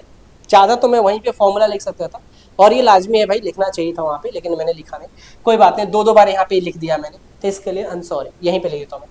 देखो जो हमारा सेल पोटेंशियल होता है तो उसको लिखते हैं E cell is equal to, यहाँ पे ई कैथोड, याद रखना ई कैथोड होगा, E cathode reduction, E cathode क्या होगा, रिडक्शन। कैथोड पे क्या होता है, हमेशा रिडक्शन होता है, ठीक है, माइनस ई एनोड, ई एनोड, और यहाँ पे जो एनोड लेंगे वो भी रिडक्शन के क्राइटेरिया में लेंगे, याद रखना। एनोड जब भी लेंगे वो भी रिडक्शन में लेंगे। आप बोलोगे सर ये तो बड़ा अजीब सा बात आपने बोला, कैथोड में रिडक्शन होता है लेकिन एनोड में तो सर ऑक्सीडेशन होता है। याद रखना, हमेशा ये बात बोला था मैंने कि एनोड पे कुछ भी हो जाए क्या होगा, ऑक्सीडेशन होगा। एनोड पे कुछ भी हो जाए क्या हो जाएगा, ऑक्सीडेशन होगा। कैथोड पे कुछ भी हो जाए, कैथोड पे कुछ भी हो जाए क्या हो जाएगा, रिडक्शन होगा। ये बात मैंने आपको बहुत ही अच्छे तरीके से समझाया था। लेकिन सर आप जब इसमें वैल्यू आप ले रहे हो तो यहाँ पे जो हमारा इलेक्ट्रोड पोटेंशियल एनोड है वो आप रिडक्शन में ले रहे हो, ऐसा क्यों? देखो ये फॉर्मूला ऐसा दिया हुआ है, लेकिन ऐसा रीजन क्या है मैं आपको समझाता हूँ, सुनो मेरी बात ध्यान से। करना कुछ नहीं, ये जो एनोड है, जो ऑक्सीडेशन होता है ना, इसको आप चेंज कर सकते हो रिडक्शन में। सर कैसे चेंज होगा, चलो मैं एक एग्जांपल समझाता हूँ, सुनो मेरी बात ध्यान से। मान लो हमारे पास क्या हो, इस ई Zn2+ Zn हमारे पास दिया हुआ है, मान लो 0.34 वोल्ट दिया हुआ, सपोज दैट मान लो कि ये हमारे पास दे रखा है। अच्छा बड़ी अच्छी बात सर, ई नॉट यहाँ पे दे रखा है, ठीक है, यहाँ पे दे रखा है। वैसे कॉपर फॉर एग्जाम्पल मैंने ले लिया यहाँ पे कॉपर 2+ इज इक्वल टू, मैंने ले लिया यहाँ पे 0.74 वोल्ट फॉर एग्जाम्पल, हमने ऐसा ले लिया। अब आपको मैंने ये बात बोला कि आप एक काम करो, इलेक्ट्रोड पोटेंशियल निकालो। क्या निकालो, इलेक्ट्रोड पोटेंशियल आप निकालो, ई सेल आप फाइंड आउट करो। क्या फाइंड आउट करो, ई सेल आप फाइंड आउट करो। तो आप बोलोगे सर ठीक है ई सेल फाइंड आउट करेंगे, आप फटाफट क्या करोगे, इसमें वैल्यू पुट करना चालू कर दो। जैसे इसमें वैल्यू पुट करोगे सारा क्या हो जाए, गलत हो जाए, सब गलत हो जाए। क्यों गलत होगा, इसमें जो ये फॉर्मूला दे रखा है इसका मतलब क्या होता है, सुनो ध्यान से, कि यहाँ पे कैथोड पे रिडक्शन ही कराना है। तो देखो ध्यान से, ये वाला जो आप देख रहे हो ये क्या है, हमारे पास रिडक्शन हो रहा है। रिडक्शन कैसे पहचाना बताया था, पहले आयंस आएगा फिर मेटल आएगा, तो पहले आयन मेटल आया तो मतलब रिडक्शन हुआ। यहाँ पे देखो पहले मेटल आया है फिर इसके बाद से आयन आया है, मतलब यहाँ पे ऑक्सीडेशन हुआ है। क्या हुआ, यहाँ पे ऑक्सीडेशन हुआ है। लेकिन यहाँ पे तो रिडक्शन की क्राइटेरिया चाहिए मुझे, क्या चाहिए यहाँ पे, रिडक्शन चाहिए यहाँ पे, ठीक है मेरी बात समझ में आ रही है। तो यहाँ पे अगर रिडक्शन चाहिए तो रिडक्शन में तो चेंज करना पड़ेगा। तो कुछ नहीं करो, सुनो मेरी बात, क्या करना है, बहुत इजी बताऊंगा। ये कॉपर 2+ को यहाँ पे ले जाओ, क्या लिखूंगा मैं, ई नॉट कॉपर 2+ और कॉपर लिख दूंगा। ये क्या हमारे पास हो गया, रिडक्शन में हो गया। समझना मेरी बात ध्यान से, इंपॉर्टेंट बात बता दूं, किस में हो गया, रिडक्शन। ऑक्सीडेशन से रिडक्शन में मैंने कन्वर्ट कर दिया। लेकिन अब इसका वैल्यू जो है 0.74 है, वो हो जाएगा -0.7। मतलब अगर पॉजिटिव होता है तो किस में हो जाएगा, नेगेटिव में हो जाएगा। अगर ये पॉजिटिव होता है तो किस में हो जाएगा, नेगेटिव में हो जाएगा। मेरी बात समझ में आ रही कि नहीं? अगर आपको कोई भी चीज ऑक्सीडेशन में इलेक्ट्रोड पोटेंशियल आपको देता है, ठीक है, तो इलेक्ट्रोड पोटेंशियल अगर ऑक्सीडेशन में अगर दे रहा है तो उसको आप किस में चेंज कर सकते हो, रिडक्शन में चेंज कर सकते हो। कैसे? बस उसको रिडक्शन में ऐसा लिखो और उसके साइन क्या कर दो, चेंज कर दो, तो रिडक्शन में चेंज हो जाएगा। ठीक है, और फिर इसमें हम इसमें क्या करते हैं, वैल्यू पुट करते हैं और आंसर क्या करते हैं, हम सॉल्व करते हैं। अब ये आंसर भी सॉल्व कराएंगे, चीजें बताएंगे, लेकिन जो ऑक्सीडेशन से रिडक्शन में चेंज किया ये पहले समझ में आ गया, क्योंकि पहले कॉन्सेप्ट आपको समझ में आ जाना चाहिए। ठीक है, अब सुनो मेरी बात ध्यान से। इसी बात पे हम एक क्वेश्चन करेंगे बढ़िया तरीके से और चीजों को हम क्या करेंगे, समझेंगे। ठीक है, पहला क्वेश्चन यहाँ पे क्या बोल रहा है, देखो ध्यान से। अच्छा, यहाँ पे एक चीज याद रखना, यहाँ पे स्टैंडर्ड इलेक्ट्रोड पोटेंशियल हमें लिखना था। यहाँ पे सुनो ध्यान से, यहाँ पे नॉट लगा देना। किस में लगा देना, यहाँ पे नॉट। स्टैंडर्ड इलेक्ट्रोड पोटेंशियल होगा, क्या होगा, स्टैंडर्ड इलेक्ट्रोड पोटेंशियल होगा। ठीक है, मेरी बात समझना। स्टैंडर्ड इलेक्ट्रोड पोटेंशियल, यहाँ पे नॉट लिखा ही है मैंने, इसमें नहीं लिखा था। ये सेल पोटेंशियल होता है। अब सेल पोटेंशियल में हम किसका निकालते हैं, इलेक्ट्रोड पोटेंशियल डिफरेंस निकालते हैं। ठीक है, स्टैंडर्ड इलेक्ट्रोड पोटेंशियल, ये ई नॉट सेल को क्या बोलेंगे हम, स्टैंडर्ड इलेक्ट्रोड पोटेंशियल बोलेंगे। ठीक है, आगे मेरी बात समझ में। तो फॉर्मूला क्या होगा, E naught cell is equal to E naught cathode reduction minus का ई नॉट एनोड रिडक्शन। ये फॉर्मूला आपको अच्छे तरीके से याद होना चाहिए, ये फॉर्मूला बहुत इंपॉर्टेंट है। ठीक है, क्लियर हुआ बात, सुनो ध्यान से। ये बात क्लियर हुआ कि कैसे ये ऑक्सीडेशन से रिडक्शन में चेंज करना है, क्लियर हुआ? ठीक है, अगर क्लियर हो गया तो क्वेश्चन करेंगे अच्छे तरीके से। एक क्वेश्चन यहाँ पे दिया हुआ है, क्या क्वेश्चन बोला है, पहली बात, अरे ब्लर हो गया क्या, ओ भाई साहब ब्लर नहीं होने का, इधर आओ। देखो क्या बोला क्वेश्चन में, गिवन सेल Zn2 मतलब Zn फेज दे रखा है Zn2 प्लस का, फिर सॉल्ट ब्रिज दे रखा है कॉपर 2 प्लस का, एंड देन हमारे पास कॉपर दे रखा है। कैलकुलेट ई नॉट सेल, हमें ई नॉट सेल क्या करना है, कैलकुलेट करना है। स्टैंडर्ड इलेक्ट्रोड पोटेंशियल कैलकुलेट करना है, और हमारे पास कुछ वैल्यूज दे रखा है, ये हमारे पास वैल्यूज दे रखा है। अब यहाँ पे इतना सारा इंपॉर्टेंट चीज बताऊंगा ना, दिमाग आपका हिल जाएगा। सीरियसली आपको सारे इंपॉर्टेंट पॉइंट यहाँ पे बताने वाले, एक एक चीज बहुत डिटेल में आपको समझाऊंगा, इसलिए मैं बोला प्लीज ध्यान देना। सुनो भैया, सबसे पहले क्या है कि Zn2 प्लस हो गया, कॉपर 2 प्लस हो गया और कॉपर हो गया। मैं हमेशा से एक बात बोलूंगा कि सबसे पहले तो देखो, इसका तो वैसे कोई काम नहीं है अभी फिलहाल के लिए, लेकिन हमेशा से जब भी क्वेश्चन आता है तो उसको क्या करो, नेट सेल मतलब सेल रिएक्शन में लिखो। तो सेल रिएक्शन में इसको लिखूं मैं, देखो पहले ये तो पहला पॉइंट हमारा स्टेप नंबर 1, क्या करूंगा मैं, स्टेप नंबर 1 को क्या करूंगा, यहाँ पे स्टेप नंबर 1 क्या करूंगा मैं यहाँ पे, सुनो मेरी बात ध्यान से। तो स्टेप नंबर 1 में करना क्या है, सेल रिएक्शन लिखना है। सबसे पहले क्या लिखूंगा, सेल रिएक्शन। कैसे लिखूंगा सेल रिएक्शन, ये हमारे पास क्या होता है, लेफ्ट राइट, लेफ्ट और क्या होता है राइट। तो लेफ्ट को लेफ्ट साइड लिखेंगे, तो पहले क्या होगा Zn, फिर क्या आ जाएगा हमारे पास, कॉपर 2 प्लस का आ जाएगा। ठीक है, फिर क्या आएगा हमारे पास, Zn2 प्लस आ जाएगा, फिर क्या आ जाएगा हमारे पास, कॉपर आ जाएगा। राइट में राइट लिखेंगे, लेफ्ट को लेफ्ट में लिखेंगे। ये चीज़ आपको समझा दिया था ताकि आपको एक बार और रिवीजन हो जाए, याद हो। हमें क्या निकाला, ई नॉट सेल निकाला। तो हमें पता ये बात बहुत अच्छे तरीके से कि E naught cell is equal to क्या होता है, तो हमें पता। अब सुनो मेरी बात ध्यान से, अब देखो ध्यान से, ये जो वैल्यू दे रखा है ये भी क्या हो रहा है, हमारा रिडक्शन हो रहा है। ये भी क्या दे रखा है, रिडक्शन दे रखा है। हमें फॉर्मूला क्या पता है, हमें पता है कि ई नॉट सेल रिडक्शन होना चाहिए। ई नॉट सेल कैथोड रिडक्शन लिख रहा हूँ मैं यहाँ पे, कैथोड और क्या होगा, रिडक्शन माइनस का ई नॉट एनोड क्या हो जाएगा, रिडक्शन हो जाएगा। ये हमारे पास फॉर्मूला हमें दिया हुआ। अब मेरी बात देखो ध्यान से, यहाँ पे ये रिडक्शन हो रहा है क्योंकि पहले आयन से फिर मेटल है, तो क्या होगा, रिडक्शन होगा। यहाँ पे पहले आयन से फिर क्या है, मेटल है, यहाँ पे भी क्या हो रहा है, रिडक्शन हो रहा है। अब हमें तो रिडक्शन दोनों का मिला हुआ, हमें क्या मिल गया, दोनों का रिडक्शन मिल गया कि ये दोनों हमारे क्या है, रिडक्शन में है। अब दिक्कत यहाँ पे ये बात है कि भाई इसमें कैथोड कौन होगा, इसमें एनोड कौन होगा, क्योंकि दोनों में रिडक्शन तो दिया हुआ है। दोनों जो वैल्यूज हैं वो किस में दे रखे हैं, रिडक्शन में। कैसे पता लगा सर कि रिडक्शन में है, तो हमने बोला कि पहले आयन है फिर इसके बाद से मेटल है, पहले आयन है फिर इसके बाद से क्या है, मेटल है, इसके वजह से दोनों क्या हुआ, रिडक्शन हो गया। तो सर इसमें कैथोड में कौन आएगा और एनोड में कौन आएगा, तो देखो याद रखना, आपको बहुत अच्छे से ये बात पता है कि जो कैथोड होता है, सुनो मेरी बात ध्यान से, बहुत बारीकी तरीके से बताऊंगा। कैथोड जो होता है वो गेन ऑफ इलेक्ट्रॉन करता है, गेन ऑफ क्या होता है, इलेक्ट्रॉन। और गेन ऑफ इलेक्ट्रॉन का मतलब क्या हो रहा है कि जो उसका मेटल होता है वो इंक्रीज होता जा रहा है, बड़ा होता जा रहा है। इसका मतलब कि जो कैथोड पे होगा उसका जो वैल्यू होगा, वो क्या होगा, मैक्सिमम होगा, ज्यादा होगा। और जो एनोड होता है, याद रखना, जो क्या होता है हमारे पास एनोड होता है, वो क्या होता है भैया, लॉस ऑफ इलेक्ट्रॉन करता है, लॉस ऑफ इलेक्ट्रॉन। इसका मतलब क्या होता है, उसकी वैल्यूज कम होती है, उसकी जो वैल्यू होती है, ऐसी वैल्यू नहीं, जो दी हुई है वैल्यू, वो क्या होती है, मिनिमम होती है। अब हमें इसमें जब दोनों रिडक्शन में दिया हुआ है तो इसका मिनिमम और मैक्सिमम वैल्यू देख लेते हैं। ठीक है, तो देखो ध्यान से, यहाँ पे -0.76 है और यहाँ पे +0.34 वोल्ट है।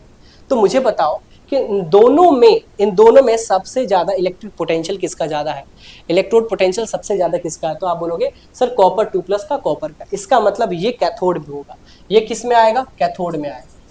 ठीक है, मेरी बात समझ में आ गई।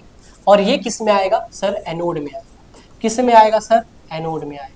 ठीक है, तो मैं यहाँ पे ऐसे लिखूंगा, ई नॉट सेल, क्या लिखूंगा मैं, E naught cell is equal to E naught, क्या लिखूंगा मैं, कॉपर 2+ का, कॉपर माइनस क्या लिखूंगा, ई नॉट सेल Zn2+ Zn।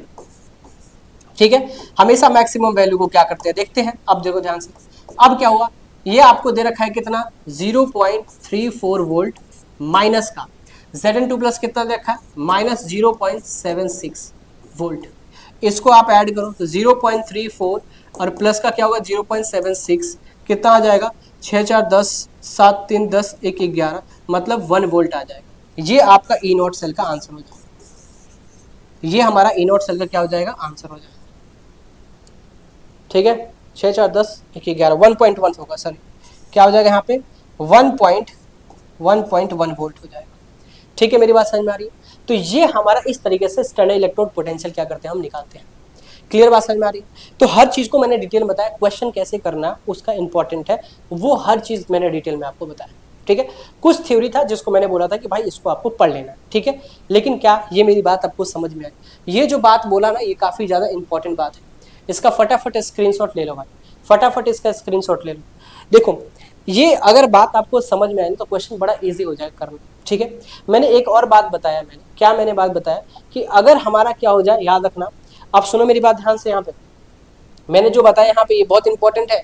अगर आपने गलती करा तो क्वेश्चन में नहीं बनेगा, इसलिए इस पे ज्यादा फोकस कर रहा हूँ मैं बार बार कि यहाँ पे ई नॉट कॉपर 2+ का कॉपर ऑक्सीडेशन में वैल्यू दे रखा है, लेकिन हमें इसमें क्या चाहिए भाई, हमें इसमें रिडक्शन में चाहिए एनोड पे। तो रिडक्शन में चाहिए तो क्या करेंगे, उसको ऑक्सीडेशन में, पहले रिडक्शन में चेंज करेंगे जो ऑक्सीडेशन में वैल्यू दिया हुआ है। समझा दिया था, बढ़िया तरीके से समझ लिया। ठीक है, अब सुनो मेरी बात ध्यान से। अब एक इंपॉर्टेंट की पॉइंट है जिसको अपने दिमाग में फिट करके रखना है। ठीक है, अपने दिमाग में फिट करके रखना। और इससे आप मैंने एक क्वेश्चन बनाया, बहुत ही बेहतरीन क्वेश्चन है। और ये एग्जाम में अगर आगे ना, समझ लो कि बहुत बच्चों से क्वेश्चन नहीं बनेगी, गारंटी, बहुत बच्चों से नहीं बनेगी। सुनो ध्यान से, क्या हमारे पास इंपॉर्टेंट है, मतलब इसको इंपॉर्टेंट आपको लिख लेना है। ठीक है, और ये याद रखना, ये बहुत ही अच्छा जेई लेवल का भी क्वेश्चन बन सकता है इससे। क्या है क्वेश्चन, सुनो ध्यान से। स्ट्रॉन्ग रिड्यूसिंग एजेंट, जैसे ही स्ट्रॉन्ग रिड्यूसिंग एजेंट की बात करें, मतलब SRA के बारे में बात करता है, तो याद रखना इसका मतलब क्या होता है, इसका मतलब होता है कि जो ऑक्सीडेशन पोटेंशियल है वो इंक्रीज करता है। दिमाग में रखना, अभी दिमाग में रखना कि अगर हमारा स्ट्रॉन्ग रिड्यूसिंग एजेंट बोलता है, स्ट्रॉन्ग रिड्यूसिंग एजेंट का मतलब ऑक्सीडेशन पोटेंशियल क्या करेगा, इंक्रीज करेगा। ऑक्सीडेशन पोटेंशियल क्या होगा, इंक्रीज करेगा।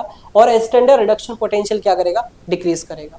ऑक्सीडेशन पोटेंशियल इंक्रीज करेगा, स्टैंडर्ड रिडक्शन पोटेंशियल क्या होगा, डिक्रीज करेगा। यहाँ पे स्टैंडर्ड लिख भी देता हूँ, ये भी लिखता हूँ मैं, स्टैंडर्ड ऑक्सीडेशन पोटेंशियल इंक्रीज करेगा और स्टैंडर्ड रिडक्शन पोटेंशियल क्या करेगा, डिक्रीज करेगा। कब, जब यहाँ पे स्ट्रॉन्ग रिड्यूसिंग एजेंट की बात की जाए। दिमाग में रखो, अभी दिमाग में रखो कैसे होगा, मैं अभी क्वेश्चन के थ्रू बताऊंगा मैं आपको। यहाँ पे दूसरा हमारा स्ट्रॉन्ग ऑक्सीडाइजिंग एजेंट, जब स्ट्रॉन्ग ऑक्सीडाइजिंग एजेंट की बात कर रहा है तो स्टैंडर्ड रिडक्शन पोटेंशियल इंक्रीज कर जाएगा। यहाँ पे डिक्रीज कर रहा था, यहाँ पे स्टैंडर्ड रिडक्शन पोटेंशियल क्या हो रहा है, स्टैंडर्ड रिडक्शन पोटेंशियल का मतलब क्या होगा, गेन ऑफ इलेक्ट्रॉन, ये इंक्रीज कर जाएगा। और यहाँ पे क्या हो जाएगा, स्टैंडर्ड ऑक्सीडेशन पोटेंशियल क्या करेगा, डिक्रीज कर जाएगा। बस ये दिमाग में आप फिट कर लिया क्या, जल्दी बताओ, फिट कर लिया। मैंने क्या बोला कि जब स्टैंडर्ड रिड्यूसिंग एजेंट की बात करें, सॉरी स्ट्रॉन्ग रिड्यूसिंग एजेंट की बात करें, मतलब यहाँ पे स्टैंडर्ड ऑक्सीडेशन पोटेंशियल क्या हो रहा है, इंक्रीज हो रहा है। जब यहाँ पे स्टैंडर्ड ऑक्सीडाइजिंग एजेंट की बात करें, मतलब कि स्टैंडर्ड रिडक्शन पोटेंशियल क्या हो रहा है, डिक्रीज हो रहा है। दिमाग में ये फिट हो जाना चाहिए। बोलो बोलो जल्दी बात, फिट हुआ कि नहीं हुआ, हो गया। अगर ये फिट हो गया तो यहाँ पे क्वेश्चन है, आपको बताना क्या क्वेश्चन हमारे पास, देखो ध्यान से। और ये क्वेश्चन उसी कॉन्सेप्ट के बेसिस पे है, उस कॉन्सेप्ट के बेस पे याद रखना। क्या बोले यहाँ पे कि standard reduction potential value at 298 kelvin for the following cell, मतलब कि हाफ सेल रिएक्शन। यहाँ पे दे रखा आपको स्टैंडर्ड रिडक्शन पोटेंशियल आपको दिया हुआ है, वैल्यूज दिया हुआ है। तो स्टैंडर्ड रिडक्शन पोटेंशियल वैल्यूज आपको दिया हुआ है, और मैं यहाँ पे क्वेश्चन आधा बनाया हूँ, आधा नहीं बनाया, तो मैं अभी बना रहा हूँ। मैं तो मैंने बोला स्टैंडर्ड रिडक्शन पोटेंशियल आपको दिया हुआ है। क्या है, स्टैंडर्ड रिडक्शन पोटेंशियल आपको क्या हुआ, दिया हुआ है। तो स्टैंडर्ड रिडक्शन पोटेंशियल दिया है, तो बोल रहा है क्या कि इसमें ऑक्सीडेशन पोटेंशियल आपको बताना। क्या बताना, इसमें ऑक्सीडेशन पोटेंशियल बताना, ठीक है। इसमें कुछ तो मिसिंग है, मिसिंग हो गया। चलो मेरे बात ध्यान से सुनो, ध्यान से। यहाँ पे क्या है, रिडक्शन पोटेंशियल है। क्या हमारे पास है, रिडक्शन पोटेंशियल। ये भी रिडक्शन पोटेंशियल है, रिडक्शन पोटेंशियल दे रखा है। अब यहाँ पे आप देखो ध्यान से कि अगर मैं यहाँ पे क्वेश्चन ये बात पूछूं, यहाँ पे ये बात पूछूं कि अगर हमारे पास क्या हो, रिडक्शन पोटेंशियल, अगर हमारे पास स्टैंडर्ड रिडक्शन पोटेंशियल अगर हमारे पास क्या हो, कम होता है, तो इसका मतलब ऑक्सीडेशन पोटेंशियल क्या होता है, ज्यादा होता है, मतलब स्ट्रॉन्ग रिड्यूसिंग एजेंट। अगर क्वेश्चन पूछ दे यहाँ पे कि बताओ, यहाँ पे क्वेश्चन पूछ दे कि स्ट्रॉन्ग रिड्यूसिंग एजेंट कौन है, क्या क्वेश्चन पूछ दे, स्ट्रॉन्ग रिड्यूसिंग एजेंट कौन है, ये क्वेश्चन आपसे पूछ दिया गया। थोड़ा क्वेश्चन हाफ लिया था मैंने, बट कोई नहीं। तो यहाँ पे आपको स्टैंडर्ड रिडक्शन पोटेंशियल दिया हुआ है, क्या Zn2 प्लस का Zn -0.76, Cr3 प्लस Cr इतना दे रखा है -0.74। इसके बाद से हमारा ये दे रखा है वैल्यू, ये दे रखा है। आपको क्या बताना है, स्टैंडर्ड मतलब स्ट्रॉन्ग रिड्यूसिंग एजेंट बताना है कि स्ट्रॉन्ग रिड्यूसिंग एजेंट हमारा कौन सा हो। तो मुझे बताओ, स्ट्रॉन्ग रिड्यूसिंग एजेंट का मतलब, अभी मैंने एक बात समझाया कि स्ट्रॉन्ग रिड्यूसिंग एजेंट का मतलब क्या होता है कि यहाँ पे ऑक्सीडेशन पोटेंशियल क्या होता है, ऑक्सीडेशन पोटेंशियल क्या होता है, इंक्रीज कर जाता है। और रिडक्शन पोटेंशियल क्या होता है, रिडक्शन पोटेंशियल क्या होता है, डिक्रीज कर जाता है। उसी का हमारा स्ट्रॉन्ग रिड्यूसिंग एजेंट होता है।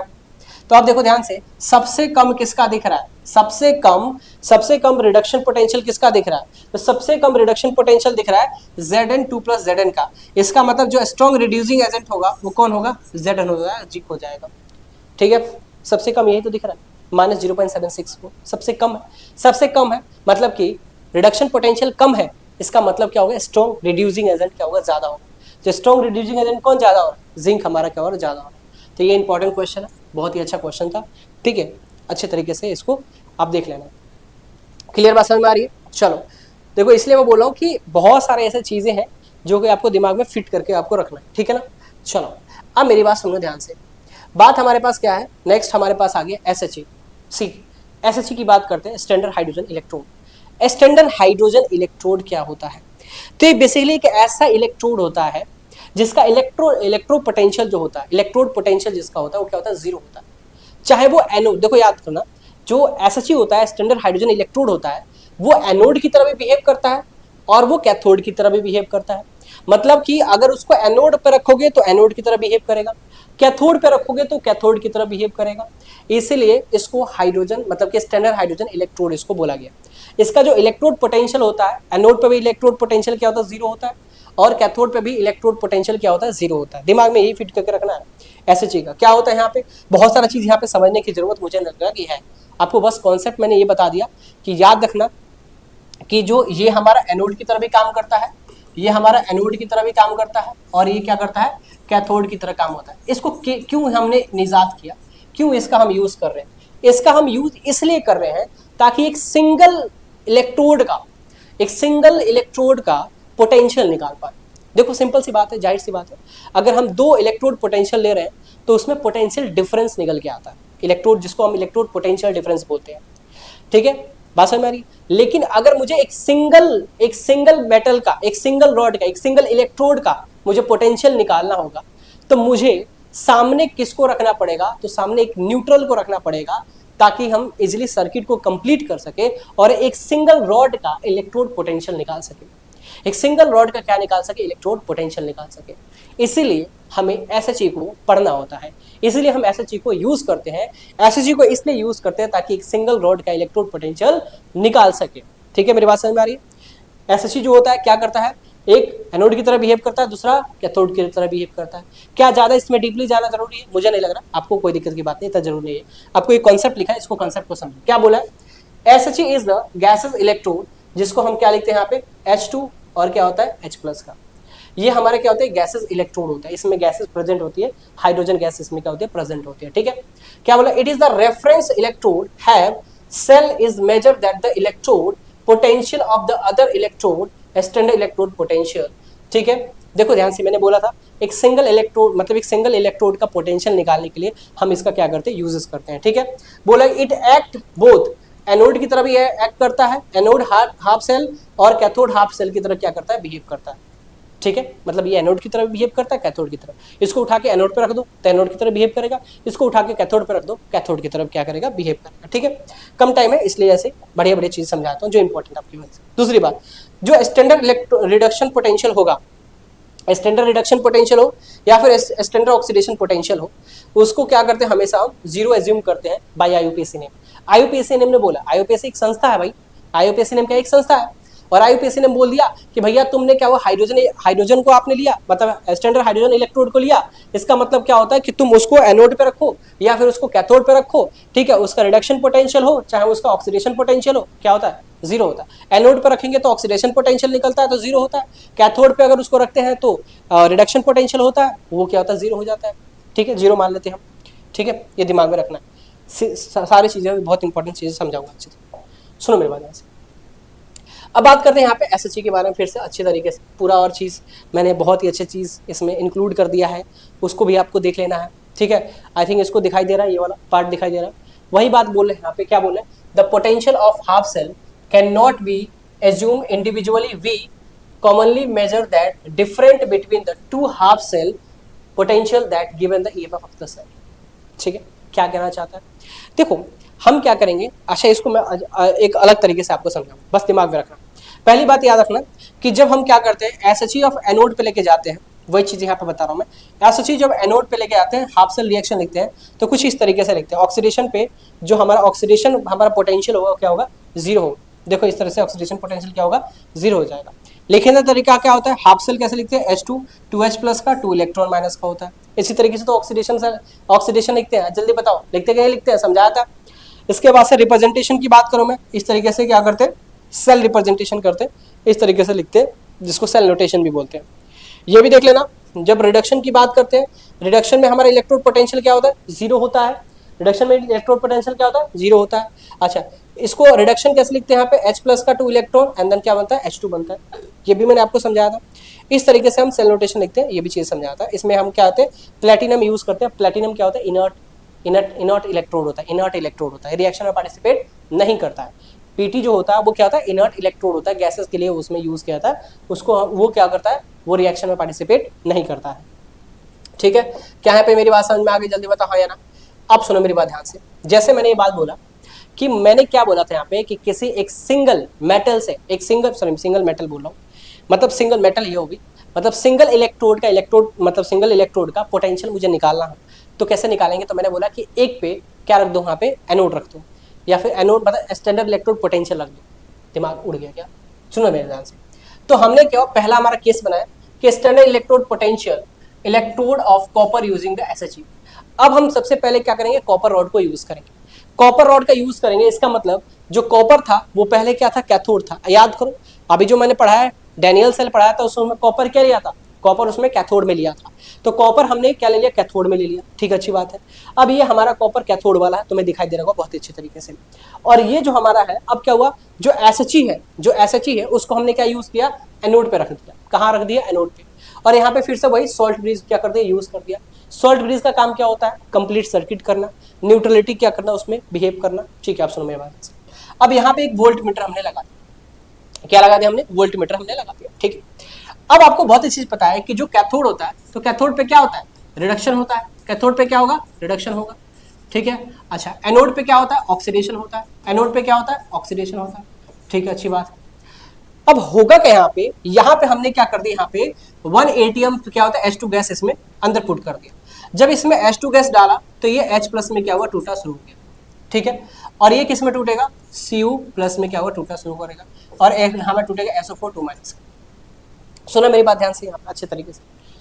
अब होगा क्या कि यहाँ पे इलेक्ट्रॉन इधर से जो H प्लस है वो इलेक्ट्रॉन यहाँ से क्या करेगा, मूव करना शुरू कर देगा। कहाँ जाएगा, कैथोड के पास जाएगा, क्योंकि एनोड पे क्या होता है, ऑक्सीडेशन होता है। ऑक्सीडेशन क्या करता है, लॉस ऑफ इलेक्ट्रॉन करता है। तो ये इलेक्ट्रॉन इधर की ओर जाना शुरू कर देगा। जब ये इलेक्ट्रॉन इधर की ओर जाएगा तो अब क्या होगा, ये पूरा सर्किट कंप्लीट हो रहा है। ये जो कॉपर होगा इलेक्ट्रॉन को क्या करेगा, गेन करेगा, क्योंकि यहाँ पे क्या है, रिडक्शन है। तो यहाँ पे क्या कर रहा है, गेन कर रहा है, गेन ऑफ इलेक्ट्रॉन। क्या होगा, गेन ऑफ इलेक्ट्रॉन। और यहाँ पे क्या हो रहा है, लॉस ऑफ इलेक्ट्रॉन। क्या होगा, लॉस ऑफ इलेक्ट्रॉन। अच्छा, अच्छी बात है। अब ये हमारे पास क्या होता है, सर्किट कंप्लीट हो गया। यहाँ पे हमने क्या हुआ, हमें क्या पता लगाना था कि कॉपर रॉड का इलेक्ट्रोड पोटेंशियल क्या होगा, कॉपर रॉड का इलेक्ट्रोड पोटेंशियल क्या होगा। तो हमने ये देखा, जब हमने इसमें मेजरमेंट किया तो जो ये वोल्टेज बनाया कितना मिला, 0.337 वोल्ट, मतलब कि 0.34 वोल्ट मिल गया। ये जो 0.34 वोल्ट है इसको बोलते हैं electrode potential, standard electrode potential, जिसको बोलते हैं E0 सेल। तो यहाँ पे E0 सेल कितना मिल गया, 0.34 वोल्ट मिल गया। लेकिन हमें किसका निकालना, इलेक्ट्रोड पोटेंशियल, हमें तो इस रॉड का निकालना है। और ये क्या मिला है, electrode potential, standard electrode potential मिला है। लेकिन हमें तो कॉपर का इलेक्ट्रोड पोटेंशियल निकालना है, तो हम लिखेंगे भाई कॉपर का इलेक्ट्रोड पोटेंशियल यहाँ पे लिखेंगे। और तुम्हें पता है कि इसका इलेक्ट्रोड पोटेंशियल क्या होता है, इसका इलेक्ट्रोड पोटेंशियल क्या होता है, 0 होता है। मेरी बात सुना ध्यान से, मेरी बात सुना ध्यान से। यहाँ देखो, ये ऑक्सीडेशन ऐसे रिप्रेजेंट करते हैं, इस तरह से ऑक्सीडेशन लिखते हैं। और यहाँ पे क्या करता है, रिडक्शन लिखते हैं। कैसे लिखेंगे, E हो जाएगा, कॉपर 2 प्लस का क्या हो जाएगा, कॉपर हो जाएगा। ये हमारे पास क्या होता है, रिडक्शन होता है। अब देखो यहाँ पे मैंने लिख दिया कि ये हमारे पास जो ऑक्सीडेशन लिखा मैंने, ऑक्सीडेशन का है ये, ठीक है। और ये हमारे पास क्या है, रिडक्शन का है। ये हमारे पास क्या है, रिडक्शन का है। हमें क्या निकाला, इलेक्ट्रोड पोटेंशियल, किसका, इसका। तो हमें फॉर्मूला पता है, E0 cell is equal to क्या होता है यहाँ पर, E0 कॉपर 2 प्लस का कॉपर हो जाएगा, माइनस का E0 क्या हो जाएगा, H2, ठीक है। यहाँ पे H प्लस H2 लिख देता हूँ मैं, रिडक्शन पोटेंशियल में मैंने लिख दिया। इसका रिडक्शन पोटेंशियल क्या होगा, 0 हो जाएगा, ठीक है। इसका हमारे क्या होता है, फाइंड आउट करना है, तो E0 कॉपर 2 प्लस का क्या हो जाएगा, कॉपर हो जाएगा, ठीक है। और यहाँ पे E0 सेल कितना दे रखा है, 0.34 वोल्ट। तो इजीली हमारा क्या निकल के आ गया, E0 कॉपर 2 प्लस का जो कॉपर है वो कितना निकल के आया, 0.34 वोल्ट निकल के आ गया। तो इस तरीके से हम एक इलेक्ट्रोड का, एक सिंगल इलेक्ट्रोड का इलेक्ट्रोड पोटेंशियल क्या कर सकते हैं, निकाल सकते हैं। एक सिंगल इलेक्ट्रोड का इलेक्ट्रोड पोटेंशियल क्या कर सकते हैं, फाइंड आउट कर सकते हैं, ठीक है। अच्छा, उसका हमारा जो हमारा साइंटिफिक नोटेशन होता है कुछ इस तरीके से डिनोट करते हैं, आप देख सकते हैं। पहले क्या हो जाएगा हमारे पास, पहले H2 आएगा, फिर H प्लस आएगा क्योंकि यहाँ पे ऑक्सीडेशन हो रहा है, फिर सॉल्ट ब्रिज आएगा, फिर कॉपर 2 प्लस होगा, कॉपर क्योंकि यहाँ पे क्या होता है, रिडक्शन हो रहा है। सिखा दिया था कैसे लिखते हैं, क्या मेरी बात समझ में आ रही है। तो इस तरीके से यहाँ पे हमें पता चल जाता है कि ये वैल्यू हमारा कितना होगा। क्लियर, चलो नेक्स्ट इसके बाद से दूसरा हमारा आता है, दूसरा पॉइंट को देखते हैं। दूसरा पॉइंट क्या बोल रहे हैं यहाँ पे कि स्टैंडर्ड इलेक्ट्रोड पोटेंशियल, इलेक्ट्रोड अब क्या लेंगे हम, जिंक लेंगे। अब हम क्या यूज करेंगे, जिंक यूज करेंगे। और जिंक किस पे आता है भाई, एनोड पे आता है। जिंक किस पे आता है, एनोड पे आता है। अब जिंक एनोड पे आता है, इसका मतलब जो SHE है उसको हम कहाँ रखेंगे, कैथोड पे रखेंगे। तो यहाँ पे देखो ध्यान से, ये हमारे पास जिंक किस में है, देखो ध्यान से, जिंक हमारे पास किस में, एनोड पे रखा हुआ है। और जो हमारा SHE है वो किस पे रखा गया है, कैथोड पे रखा गया है, ठीक है। मेरी बात समझ में आ रही है। फिर से वही होगा, यहाँ पे Zn2+ टूटेगा, 2 इलेक्ट्रॉन यहाँ से मूव करना शुरू करेगा, क्योंकि जिंक का क्या हो रहा है, ऑक्सीडेशन हो रहा है।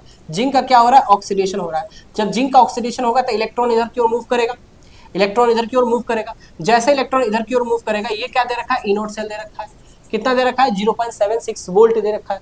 तो हमने लिखा E0 सेल हमारा जो लिखा कितना, 0.76 वोल्ट लिखा। अच्छा, ठीक है। E0 Zn2+ का Zn, ये हमें फाइंड आउट करना है, ठीक है। और E0 HS प्लस का H2+, ये जो हमारा ऑक्सीडेशन रिडक्शन का दे रखा है कितना। मैंने ये क्या बोला था, मैंने बोला था SHE चाहे रिडक्शन पे रखो, चाहे कैथोड पे रखो, या फिर एनोड पे रखो, इलेक्ट्रोड पोटेंशियल क्या होता है, 0। इलेक्ट्रोड पोटेंशियल क्या होता है, 0 होता है, ठीक है। तो यहाँ पे इलेक्ट्रोड पोटेंशियल क्या हो जाएगा, 0 हो जाएगा, ठीक है। अच्छी बात है। बस हमने यहाँ पे वैल्यू रखा और इजीली हमने क्या कर दिया, इसके वैल्यू को फाइंड आउट कर दिया। देखो, पहले रिडक्शन लिखेंगे, फिर ये लिखेंगे, ये हमें फाइंड आउट करना है, सिंपल सी बात है। ई नॉट सेल हमारा 0.76 रखा है, ये वैल्यू रखा, तो हमारा ई नॉट Zn2 प्लस का Zn कितना मिला माइनस 0.76 वोल्ट में। मतलब ये इसलिए मैंने जल्दी बता दी क्योंकि तुम्हें निकालना आ गया होगा, सीख गया होगा। ठीक है, आगे मेरी बात समझ में, कोई दिक्कत इसमें? जल्दी बताओ, जल्दी बताओ अच्छे तरीके से, कोई दिक्कत परेशानी? कोई दिक्कत परेशानी नहीं होना चाहिए। सो अभी तक हमने क्या किया, बहुत ही अच्छी चीज़, बहुत सारी चीज़ें हमने अच्छे तरीके से पढ़ लिया। ज़्यादातर हमें आपको ये फॉर्मूला आपको बहुत अच्छे तरह से पता होना चाहिए, ये इंपॉर्टेंट फॉर्मूला है। ठीक है, क्या होता है, E naught cell is equal to क्या होता है, E naught cathode reduction minus का ई नॉट एनोड रिडक्शन। ठीक है, अच्छे तरीके से पता होना चाहिए। अब आगे भैया हमने कहाँ पे, नट्स इक्वेशन पे। भाई नट्स इक्वेशन पे आते, किसी भी टेम्परेचर पे, याद रखना कोई भी टेम्परेचर अगर आपको दिया रहे, किसी भी टेम्परेचर पे आप नट्स इक्वेशन को यूज करके इलेक्ट्रोड पोटेंशियल आप निकाल सकते हो। क्या कर सकते हो, इलेक्ट्रोड पोटेंशियल निकाल सकते हो। ठीक है, स्टैंडर्ड इलेक्ट्रोड पोटेंशियल कैसे निकलता है समझा दिया था बहुत अच्छे से। स्टैंडर्ड इलेक्ट्रोड पोटेंशियल अगर नहीं दिया रहता है तो आपको इस फॉर्मूले को यूज करना है, E naught cathode reduction minus का ई नॉट एनोड रिडक्शन। ये फॉर्मूला किसका होता है, स्टैंडर्ड इलेक्ट्रोड पोटेंशियल का। लेकिन नट्स इक्वेशन में हमें क्या करना होता है, सेल पोटेंशियल फाइंड आउट करना होता है। तो सेल पोटेंशियल किसी भी टेम्परेचर पर अगर फाइंड आउट करना है तो आपको क्या यूज करना पड़ेगा, नट्स इक्वेशन को यूज करना पड़ेगा। नट्स इक्वेशन को यूज करना पड़ेगा। ठीक है, जो कि क्या होता है, नॉन स्टैंडर्ड कंडीशन। ये स्टैंडर्ड कंडीशन पे नहीं होते हैं। स्टैंडर्ड कंडीशन का मतलब क्या होता है, टेम्परेचर फिक्स होता है, प्रेशर फिक्स होता है। अरे मेरी बात समझ में आ रही है कि नहीं आ रही है? वही तो स्टैंडर्ड फॉर्म होता है, समझाया था तुमको। स्टैंडर्ड फॉर्म में जो स्टैंडर्ड इलेक्ट्रोड पोटेंशियल जो होता है वो स्टैंडर्ड फॉर्म के लिए होता है। लेकिन जो हम ई सेल निकालते हैं, जो स्टैंडर्ड पोटेंशियल निकालते हैं, वो बेसिकली किसके थ्रू से निकालते हैं, तो जो किसी भी टेम्परेचर, अगर कोई भी टेम्परेचर दिया हो और मुझे इलेक्ट्रोड पोटेंशियल निकालना हो, ठीक है, तो उसके लिए हम क्या यूज करेंगे, नेट सेल यूज करेंगे, मतलब नट्स इक्वेशन यूज करेंगे। क्या होता है नट्स इक्वेशन, देखो ध्यान से, तो फॉर्मूला होता है E cell is equal to E naught cell minus 2.303 RT upon NF। Log क्या हो जाएगा, Q हो जाएगा। Q क्या होता है, कोसेंट होता है। ठीक है, अभी समझाएंगे कोसेंट क्या होता है। कोसेंट का मतलब होता है, सिंपल से याद रखना कि प्रोडक्ट कंसंट्रेशन ऑफ प्रोडक्ट क्या होता है, कंसंट्रेशन ऑफ प्रोडक्ट होता है। ठीक है, अपॉन का क्या होता है, कंसंट्रेशन ऑफ रिएक्टेंट होता है। ये दिमाग में तुम्हें फिट करके रखना है। ठीक है, वही हमारा Q होता है। ठीक है, अब मेरी बात सुनो ध्यान से। R क्या होता है, गैस कांस्टेंट। T क्या होता है, टेम्परेचर होता है। N क्या होता है, number of electron involve in chemical reaction. N क्या होता है, number of electron involve in chemical reaction. जो वो नंबर ऑफ इलेक्ट्रॉन जो बैलेंस कर रहे थे ना, जो हमने इलेक्ट्रॉन बैलेंस कर रहे थे, जो इलेक्ट्रॉन पार्टिसिपेट कर रहे हैं रिएक्शन में, वही हमारा क्या होता है, N होता है। वही क्या होता है, N होता है। निकालना सिखाऊंगा। ठीक है, F क्या होता है, फराडे कांस्टेंट होता है, 96500 होता है। ठीक है, कूलम्ब पर मोल होता है, याद रखना। तो यहाँ पे R दे रखा है, R की वैल्यू क्या है, गैस कांस्टेंट है तो यूनिवर्सल गैस कांस्टेंट होता है, तो 8.314 जूल पर केल्विन मोल होता है। F 96500 कूलम्ब पर मोल होता है। T टेम्परेचर 298 केल्विन टेम्परेचर होता है। N क्या होता है, number of electron involve in chemical reaction. Number of electron in involve in chemical reaction, number of electron होता है, number of electron involve in chemical reaction. ठीक है, ये N होता है। जब ये सारे वैल्यूज इसमें पुट करते हैं ना, जब ये सारे वैल्यूज पुट करते हैं इसमें, तो बेसिकली सारे वैल्यू पुट कर रहे हैं, तो बेसिकली क्या होता है, ये जो T है रूम टेम्परेचर है बेसिकली। देखो नट्स इक्वेशन तो आप किसी भी टेम्परेचर के लिए आप निकाल सकते हो, लेकिन अगर रूम टेम्परेचर पे तुम्हें नट्स इक्वेशन यूज करना हो तो आप ये फॉर्मूला बन सकता है, क्योंकि सारे F की वैल्यू पुट करोगे, R की वैल्यू पुट करोगे, T की वैल्यू पुट करोगे, तो आपका ये फॉर्मूला बन के आ जाता है, E cell is equal to E naught cell minus 0.059 upon का N log Q। इसको मैं एक और तरीके से लिख देता हूँ, इसको मैं एक और तरीके से लिखता हूँ, सुनो ध्यान से मेरी बात। इसका एक फॉर्मूला और याद कर लेना जिससे जल्दी कैलकुलेशन हो जाए।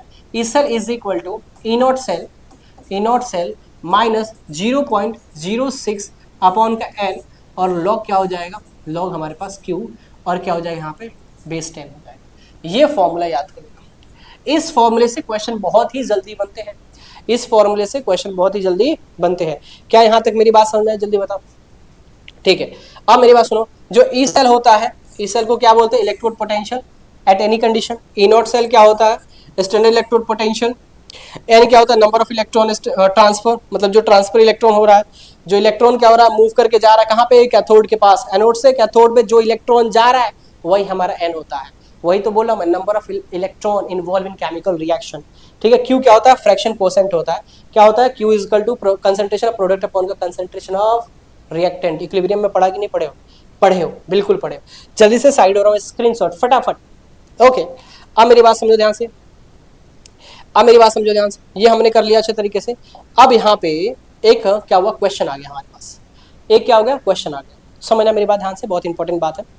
जैसे कि मैंने ये बात बोला है कि हमें क्वेश्चन में जब भी दे तो पहले धैर्य रखना है, चीज़ों को तरीके से पहले समझना है, फिर एक एक चीज़ को बहुत ही अच्छे तरीके से बारीकी से क्वेश्चन में करना है। ठीक है, अब क्वेश्चन में कैसे करना है थोड़ा सा समझते हैं। आओ आ जाओ भाई। ठीक है, देखो यहाँ पे तुम्हें इतना सारा कॉन्सेप्ट में बता दूंगा, दिमाग दिमाग दिमाग ऐसे कर जाए। देखो ध्यान से, पहले बार write the Nernst equation and find the EMF. तो ईएमएफ को किसको बोलते हैं, अभी सुन ध्यान से मेरी बात भाई।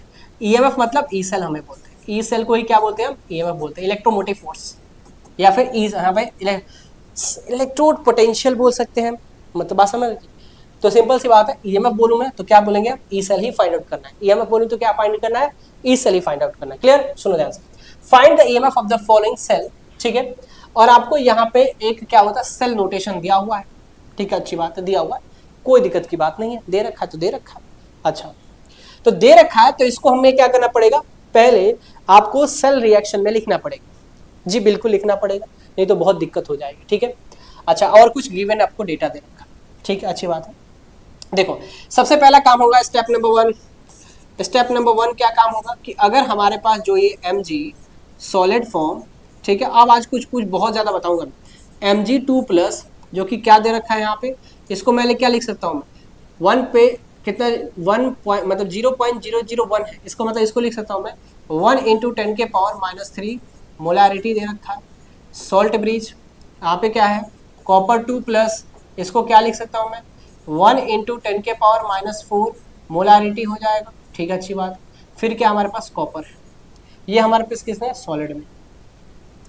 अब सुनो मेरी बात, जो कंसंट्रेशन सॉलिड की होती है ना, याद रखना, अगर मैं बोलूँ कंसंट्रेशन जो सॉलिड की होती है, चाहे सॉलिड हो या फिर कंसंट्रेशन चाहे वो लिक्विड दिया हो, ठीक है, कंसंट्रेशन सॉलिड हो चाहे लिक्विड हो, इसका जो वैल्यू होता है हमेशा 1 मान लेते हैं।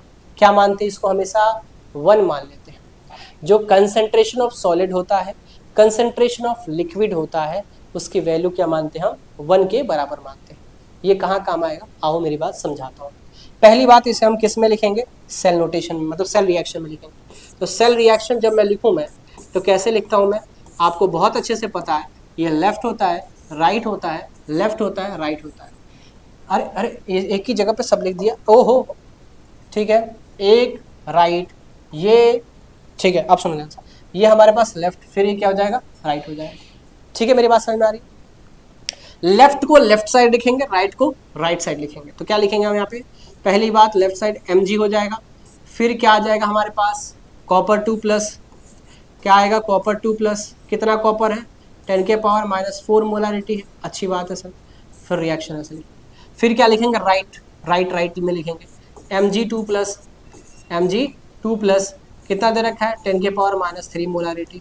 और फिर क्या लिखेंगे भाई, राइट में क्या होगा, कॉपर, कॉपर लिख दिया।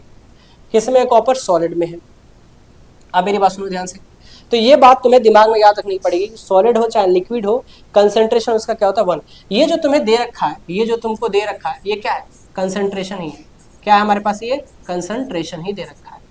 ठीक है, मेरी बात समझ में, ये भी क्या दे रखा है, कंसंट्रेशन दे रखा है। ठीक है, और इसका कंसंट्रेशन, ये सॉलिड फॉर्म में है, तो सॉलिड फॉर्म में है तो इसका कंसंट्रेशन 1 होता है, तो लिखने की कोई जरूरत नहीं है। याद रखना, ये बात सुनो ध्यान से मेरी बात, जो मैं लिखाऊंगा अभी यहाँ पे, तो हमें ये पता है। अब सुनो मेरी बात ध्यान से, ये तुमने ये बात लिख दिया अच्छे तरीके से। अब तुम्हें पता है कि भाई E cell is equal to क्या होता है, E naught cell minus 0.06/n log क्या होता है, क्यू होता है। ये बात तुमने अच्छे तरीके से पता है, बहुत ही बढ़िया तरीके से पता है। क्या तुम्हें ई नॉट सेल दिया हुआ है, तो देखो यहाँ पर ध्यान से देखो, ई नेट सेल आपको नहीं दिया हुआ है। जब ई नेट सेल नहीं दिया हुआ है तो आपको इससे आपको क्या करना पड़ेगा, ई नॉट सेल फाइंड आउट करना पड़ेगा। क्लियर बात समझ में आ रही है। तो हाँ, सबसे पहले हम क्या करेंगे, अब स्टेप नंबर 2 में क्या करेंगे, हम स्टेप नंबर 2 में क्या करने वाले हैं, तो इस नॉट सेल फाइंड आउट करने वाले। ई नोट सेल क्या होता है तो हमें बहुत अच्छे से पता है। अब डायरेक्ट मैं करूंगा, दिमाग मत खराब करना मेरा। देखो ध्यान से, यहाँ पे भी Mg2+ का ये भी रिडक्शन में दे रखा है, ये भी हमारे पास रिडक्शन में दे रखा है। सर रिडक्शन कैसे पता चलता है? पहले आयन फिर मेटल, पहले आयन फिर मेटल, रिडक्शन होता है। अच्छा, अब हम कहेंगे कि भाई सर पहले तो कैथोड आता है, क्या लिखेंगे? ई नोट रिडक्शन कैथोड माइनस का ई नोट रिडक्शन क्या होता है? एनोड। ऐसे भी लिख सकता हूं मैं? हाँ जी लिख सकते हो। सर अब मेरी बात समझ में नहीं आ रहा, दोनों तो रिडक्शन में ही है, लेकिन किसको एनोड माने और किसको कैथोड माने? तो मैंने एक बहुत ही अच्छा चीज बताया था कि जो मैक्सिमम वाले होते हैं वैल्यू वो कैथोड पे होते हैं, और जो मिनिमम वाले वैल्यू होते हैं वो किस में होते हैं? एनोड पे होते हैं। तो मैक्सिमम वैल्यू कहाँ है? ये 0.34 वोल्ट है, ये -2.36 वोल्ट है, मतलब ये क्या है? ये हमारे पास एनोड पे आएगा और ये हमारे पास किस पे आएगा? कैथोड पे। तो आज लिखो वही ध्यान से, यहाँ लिखेंगे ई नॉट, ये पूरा लिखना पड़ेगा तब जाके मार्क्स मिलेगा, ठीक है? ये पूरा आपको लिखना पड़ेगा तब जाके मार्क्स मिलेगा, वरना मार्क्स नहीं मिलेगा, ठीक है? ये लिख दिया हमने। अब क्या करेंगे भाई? अब मेरी बात सुनो ध्यान से, इसे यहीं पे मैं निकालूंगा, इधर उधर नहीं जानेगा। अब सुनो मेरी बात ध्यान से, ये कितना दे रखा है? E naught cell is equal to 0.34 minus zero कितना हो जाएगा? -2.36, ठीक है? तो क्या होगा? 0.34 माइनस माइनस प्लस होगा 2.36 हो जाएगा। इसको सॉल्व करो, क्या आएगा? 6 4 10, 3 3 6 1 7, तो 2.7 आ जाएगा। कितना आएगा? 2.7 वोल्ट आ जाएगा। तो ये क्या निकल के हमारे पास? ई नॉट सेल निकल के आ गया। ये क्या निकल के आ गया? ई नॉट सेल निकल के आ गया। क्लियर बात समझ में आ रही है? स्टेप नंबर 2 कंप्लीट हुआ।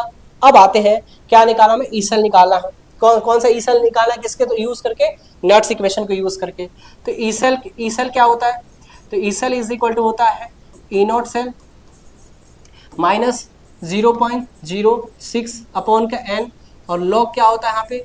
क्यू का मतलब होता है, ध्यान समझना, concentration of product, concentration of product upon का क्या होता है? कंसेंट्रेशन ऑफ रिएक्टेंट होता है। अब मैंने बताया, याद रखना इस कंसेंट्रेशन में याद रखना, हमेशा गैस वाले को, एक्वस वाले को यूज करेंगे। क्या यूज करेंगे? एक्वस यूज करेंगे, याद रखना। एक्वस वाले जो भी टर्म्स होंगे, जैसे याद रखना, ये जो दे रखा है किस में रखा है? एक्वस में। ये किस में दे रखा है? एक्वस में। ये किस में है? सॉलिड वाला है। तो सॉलिड वाले को हम क्या करते हैं? बाहर कर देते हैं, निकाल देते हैं कि भाई तुमको तो कंसेंट्रेशन में यूज ही नहीं करेंगे। क्यों? क्योंकि उसकी वैल्यू क्या होती है? 1 होती है, तो उसको यूज करना कोई जरूरत नहीं है, ठीक है? तो यहाँ पे देखो, हम इसका यूज नहीं करेंगे और इसका यूज नहीं करेंगे, क्योंकि इसकी वैल्यू क्या होती है? 1, इसकी कंसेंट्रेशन भी क्या होती है? 1।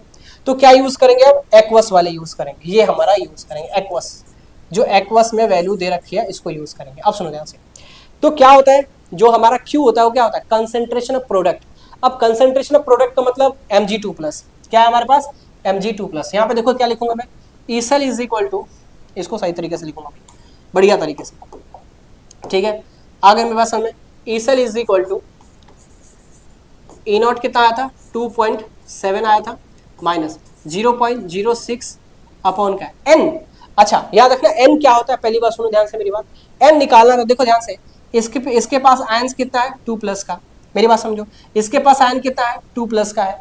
मतलब इनमें जो पार्टिसिपेट जो आयंस कर रहे हैं, कितने कर रहे हैं? 2 कर रहे हैं, 2 इलेक्ट्रॉन इन्वॉल्व हो रहे हैं। मतलब 2 आयंस जा रहे हैं और 2 आयंस ले रहे हैं। मतलब एनोड से 2 आयंस निकल रहे हैं और कैथोड पे 2 आयंस क्या हो रहे हैं? ले रहा है। एनोड से निकल रहा है, कैथोड ले रहा है, कितना? 2 इलेक्ट्रॉन ले रहा है। मतलब इन्वॉल्वमेंट कितना इलेक्ट्रॉन दिखा रहा है? 2। तो एन की वैल्यू कितनी हो जाएगी? 2 हो जाएगी। एन की वैल्यू कितनी हो जाएगी? 2 हो जाएगी, ठीक है? लॉग। अब मेरी बात सुनो, यहाँ पे कंसेंट्रेशन ऑफ प्रोडक्ट होता है, तो कंसेंट्रेशन ऑफ प्रोडक्ट क्या दे रखा है यहाँ पे?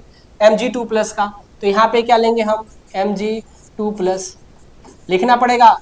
नीचे हम रिएक्टेंट में क्या दे रखा है? तो रिएक्टेंट में कॉपर 2+ दे रखा है, सॉरी कॉपर 2+। अब मेरी बात सुनो ध्यान से, ये 2.7 माइनस ये क्या होगा? 0.03 हो जाएगा, लॉग। अब क्या होगा? ऊपर में इसका वैल्यू दे रखा है 10⁻⁻3, नीचे का वैल्यू क्या दे रखा है? 10⁻⁻4। अब इसको ऊपर में लेके जा रहा हूं मैं, तो क्या होगा? 2.7 माइनस 0.03 और लॉग कितना हो जाएगा? इसको ऊपर लेके गया तो 10⁻³ मल्टीप्लाई में 10⁻+4। तो अब मल्टीप्लाई में पावर ऐड हो जाते हैं, तो -3 प्लस का 4 कितना होगा? 1 हो जाएगा। तो 2.7 माइनस 0.03 लॉग क्या हो जाएगा? 10⁻1 बचेगा। मतलब 10 के पावर 1 जाके क्या हुआ, सिर्फ 10 ही लिखूंगा। लॉग 10 की वैल्यू 1 हो जाती है, तो 2.7 माइनस 0.03 और लॉग वैल्यू 1 हो जाती है। तो क्या होगा हमारे पास अब कि हमारे पास बचेगा ईसल इज इक्वल टू 2.7 माइनस 0.03। जब इसको आप क्या करोगे, माइनस करोगे, 10 में से 3 जाएगा, कितना बचेगा 7, और 9 का 9 आ जाएगा 1.9 वोल्ट। ये आपका ई सेल का यूनिट हो जाएगा, वैल्यू हो जाएगा। ये हमारा आंसर निकल के आ जाएगा। ठीक है, क्या मेरी बात समझ में आ रही? तो इस तरीके से हम क्या करते हैं, क्वेश्चन को सॉल्व करते हैं। फटाफट स्क्रीनशॉट, ये देखो, ये देखो क्वेश्चन है और ये इसका क्या है, आंसर है। सारे स्टेप अच्छे से किया। ये स्टेप नंबर कितना था, 3 था ना? हाँ, ये स्टेप नंबर क्या था, 3 था। आगे समझ बात कैसे निकल के आएगा, आगे कोई दिक्कत परेशानी नहीं होनी चाहिए। चलो अब मेरी बात सुनो ध्यान से, अब मेरी बात सुनो ध्यान से, ठीक है? सुनो, नेक्स्ट इसके बाद से क्या होता है, टर्म्स आपको समझाता हूँ, सुनना मेरी बात ध्यान से। नेक्स्ट हमारे पास क्या होता है, अगर हमारे पास क्या होता है, सुनो ध्यान से, इक्विलिब्रियम कांस्टेंट नॉट्स इक्वेशन को बोला जाए। अगर हमारा क्या होता है, नॉट्स इक्वेशन इक्विलिब्रियम में दिया हुआ है, तो याद रखना यहाँ पे कि जो हमारा ई सेल हो जाता है, जो ई सेल होता है वो क्या होता है, 0 हो जाता है। ई सेल क्या होता है, 0 हो जाता है। और जो क्यू होता है, जो कोसेंट होता है, उसको हम क्या बोलते हैं, केसी बोलते हैं। केसी का मतलब क्या होता है, इक्विलिब्रियम कांस्टेंट। क्या बोलते हैं, इक्विलिब्रियम, इक्विलिब्रियम क्या बोलते हैं, कांस्टेंट बोलते हैं। तो इसका फॉर्मूला क्या बन जाता है, जब भी क्या होता है, इक्विलिब्रियम कांस्टेंट आ जाता है नॉट्स इक्वेशन में, जब भी इक्विलिब्रियम कांस्टेंट बोलता है, फॉर्मूला आपको ये लगाना है, क्या, E naught cell is equal to 0.06 upon के n log K C use करोगे जब इक्विलिब्रियम कांस्टेंट पूछेगा तो। क्यों, क्योंकि यहाँ पे ई सेल क्या होता है, ई सेल जो होता है वो क्या होता है, 0 हो जाता है। भाई रिएक्शन हो ही नहीं रहा, अरे जब रिएक्शन हो ही नहीं रहेगा तो इलेक्ट्रिक पोटेंशियल क्या हो जाएगा, 0 हो जाएगा। इलेक्ट्रोड पोटेंशियल क्या हो जाएगा, 0 हो जाएगा। रिएक्शन होगा ही नहीं तो, क्योंकि ये इक्विलिब्रियम में चला गया। तो फॉर्मूला आपको ये याद करके रखना है। ठीक है, मेरी बात समझ में आ रही है? इस फॉर्मूले को बहुत इंपॉर्टेंट है, जब इक्विलिब्रियम कांस्टेंट पूछता है तो केसी की वैल्यू हमें क्या करना होता है, फाइंड आउट करना होता है। तो ये फॉर्मूला यूज करते हैं। क्वेश्चन में आगे चल के कराऊंगा, अभी मैं आपको कॉन्सेप्ट सिखा रहा हूं मैं, ठीक है ना, दिमाग में रखे रहना। ठीक, अच्छी बात समझ में आ गई। चलो एक और बहुत इंपॉर्टेंट बात क्या इंपॉर्टेंट यहाँ पे, रिलेशन बिटवीन गिब्स एनर्जी और ईएमएफ ऑफ सेल और इक्विलिब्रियम कांस्टेंट, इनका तीनों का एक रिलेशन बनता है। वो तीनों का रिलेशन क्या बनता है, जो डेल जी होता है जिसको फ्री गिब्स एनर्जी बोलते हैं, is equal to minus N F क्या होता है, ई सेल हो जाता है। क्या होता है यहाँ पे, ई सेल हो जाता है। ठीक है, इसको अच्छे तरीके से आपको क्या करना है, याद करके रखना है। ठीक है, इससे भी इलेक्ट्रोड पोटेंशियल आपको निकल के आ जाता है। नॉट्स इक्वेशन निकालोगे तो E cell is equal to क्या था, ई नॉट सेल माइनस का 0.06 अपॉन का एन लॉग क्या था, क्यूसी लगा दो। ठीक है, वहां पे हमारा क्यू हमारा लगा दो, वो बन जाएगा। जब इक्विलिब्रियम में नॉट्स इक्वेशन हो तो इसमें ई सेल क्या कर दो, 0 कर दो, तो E naught cell is equal to क्या निकल के आया था, 0.06 अपॉन का एन लॉग क्या था हमारे पास, लॉग केसी हमारा हो गया था। अब हमारे पास क्या होता है, जब हमारा रिलेशन निकल के आता है गिब्स एनर्जी में, ईएमएफ सेल में और इक्विलिब्रियम कांस्टेंट में, तो वहां पे वैल्यू निकल के आती है। फॉर्मूला जो बनता है del G is equal to minus N F E naught cell. ठीक है, और मेरी बात सुन लो, ये जो डेल जी आता है वो किस में आता है, नेगेटिव में आता है। ठीक है, अगर डेल जी नेगेटिव में आ रहा है और क्वेश्चन में पूछता है क्या कि आप बताओ मैक्सिमम वर्क, क्या पूछता है, मैक्सिमम वर्क पूछता है, तो मैक्सिमम वर्क जैसे ही पूछेगा तो माइनस से डेल जी को क्या कर दो, मल्टीप्लाई कर दोगे। देखो डेल जी तो माइनस में वैसे भी आएगा, डेल जी यहाँ से सॉल्व करोगे तो माइनस में वैल्यू वैसे भी आएगा, और जब माइनस में वैल्यू आएगा उससे माइनस से मल्टीप्लाई कर दोगे तो मैक्सिमम वर्क डन भी निकल के आ जाएगा। क्या निकल के आएगा, मैक्सिमम वर्क डन भी क्या हो जाए, निकल के आ जाता है। ये फॉर्मूला भी दिमाग में रखना है कि अगर मैक्सिमम वर्क डन निकालना तो ये हो। ठीक है, अब आते हैं एमसीक्यूज क्वेश्चन पे। एक एमसीक्यूज क्वेश्चन यहाँ से पूछे जा सकते हैं। जाहिर सी बात है कि हमें क्या होता है, स्टार्टिंग में बहुत बात मैंने किया था, spontaneous reaction, non spontaneous reaction, condition क्या होता है स्पॉन्टेनियस रिएक्शन होने का, ये यहाँ पे अब पढ़ेंगे। ठीक है, स्पॉन्टेनियस रिएक्शन बहुत ही अच्छे तरीके से समझा था। अब यहाँ पे क्या हुआ, उसका कंडीशन समझेंगे। तो सुनो ध्यान से मेरी बात। कंडीशन हमारा कुछ इस प्रकार है, क्या बोल रहा है कि अगर डेल जी लेस देन 0 होता है, डेल जी क्या होता है, लेस देन 0 होता है, मतलब 0 से छोटा होता है, छोटी वैल्यू आती है, मतलब वो क्या होगा, स्पॉन्टेनियस रिएक्शन होगा। और इसमें ई सेल हमेशा क्या होता है, पॉजिटिव होता है। जाहिर सी बात है, अगर यहाँ पे ई सेल पॉजिटिव में लूंगा तभी यहाँ पे नेगेटिव वैल्यू आएगा, और नेगेटिव वैल्यू आएगा तो क्या शो करेगा, ये स्पॉन्टेनियस रिएक्शन, मतलब कि delta G less than 0 show करेगा। और ये हमेशा जो रिएक्शन जो जाएगा वो कहाँ जाएगा, फॉरवर्ड डायरेक्शन में रिएक्शन जाएगा। कहाँ जाएगा, फॉरवर्ड डायरेक्शन में रिएक्शन हमारा होगा। यहाँ तक मेरी बात समझ में आ रही है? ठीक है, अच्छा, delta G greater than zero होता है तो ये नॉन स्पॉन्टेनियस रिएक्शन होता है, मतलब ये बैकवर्ड रिएक्शन होता है। ई सेल क्या होता है, नेगेटिव में आता है। तो कंडीशन याद रखना, जब ई सेल हमारा नेगेटिव में हो जाए और डेल जी ग्रेटर देन जीरो हो जाता है तो क्या शो करेगा, नॉन स्पॉन्टेनियस रिएक्शन शो करेगा। मतलब यहाँ पे डेल जी क्या होता है, पॉजिटिव आ गया। अगर डेल जी पॉजिटिव आ गया, डेल जी पॉजिटिव आ गया और ई सेल नेगेटिव आ गया, ई सेल क्या आ गया, नेगेटिव आ गया, तो ये नॉन स्पॉन्टेनियस रिएक्शन क्या करेगा, शो करेगा। Is that clear? और अगर हमारा डेल जी क्या होता है, जीरो आ जाता है तो इसका मतलब वो इक्विलिब्रियम हो जाएगा, मतलब कि ई सेल भी जीरो हो जाएगा और क्यू जो होगा केसी में, मतलब वो इक्विलिब्रियम मेंटेन कर जाएगा। क्या हो जाएगा, इक्विलिब्रियम मेंटेन कर जाएगा। Screenshot please. हाँ हो गया, चलो नेक्स्ट पे आते हैं हम। ठीक है, नेक्स्ट हमारा रिलेशन बन के आता है क्या, relation between delta G not और के सी, मतलब इक्विलिब्रियम कांस्टेंट का और फ्री गिब्स एनर्जी का क्या होता है, रिलेशन बन के आता है। और ये रिलेशन आपको याद होना चाहिए, क्या रिलेशन होता है हमारे पास, del G naught is equal to -2.303 RT log के सी। ठीक है, बात समझ में आ रही है? जब हमारे पास डिफरेंट टेम्परेचर अगर दे दे, डिफरेंट टेम्परेचर दे दे, ठीक है, तो आप इसमें वैल्यू पुट करो, log के सी की वैल्यू आराम से क्या कर सकते हो, निकाल सकते हो, अगर फ्री गिब्स एनर्जी दिया हो तो। ये सारे फॉर्मूले यूजफुल है, सारे फॉर्मूले यूज किया जाता है, इंपॉर्टेंट भी है, बहुत इंपॉर्टेंट हो जाता है ये सारे फॉर्मूले। इस एग्जाम देखो मैं साइड से बात करूँ, इसका न्यूमेरिकल्स हलवा आते हैं, बहुत हलवा टाइप का। इसके क्वेश्चन भी कुछ टॉपिक से गिने चुने रहते हैं, ठीक है ना, तो वो चीज़ें मैं बता रहा हूँ, ये फॉर्मूला आपको याद होना चाहिए, नहीं तो फिर क्वेश्चन में फंस जाओगे। दूसरी बात हमारा इंपॉर्टेंट, ये देख लो ध्यान से, जो स्टार्टिंग में बताया था। अब ये चीज़ें आपको थोड़ी बहुत याद करनी पड़ेगी। देखो केमिस्ट्री है और केमिस्ट्री में चीज़ें याद नहीं करोगे ऐसा हो नहीं सकता, ठीक है। आपको क्या करना पड़ेगा, तो भाई सब सुन लो ध्यान से, आपको याद करना पड़ेगा, ठीक है। कौन क्या याद करना पड़ेगा, इलेक्ट्रोकेमिकल सीरीज। जब आप इलेक्ट्रोकेमिकल सीरीज याद करोगे तो इंपॉर्टेंट है, आप समझो मेरी बात समझना, बहुत चीज़ें समझाता हूँ अच्छे तरीके से, ठीक है। देखो ध्यान से, पहली बात ये क्या है कि हमने हाफ सेल रिएक्शन लिखा है, कौन सा है, हाँ यहाँ से क्या लिखा है हमने, हाफ सेल रिएक्शन लिखा है। समझना मेरी बात ध्यान से, हाफ सेल रिएक्शन यहाँ पे हमने क्या हुआ लिखा हुआ है, तो हाफ सेल रिएक्शन यहाँ पे लिखा है, यहाँ पे स्टैंडर्ड पोटेंशियल आपको दे रखा है। अब सिंपल सी बात है, जो जो प्लस है, जो जो प्लस है, इसका मतलब क्या हो रहा है, यहाँ पे रिडक्शन हो रहा है। क्या हो रहा है, यहाँ पे रिडक्शन हो रहा है, अच्छी बात है।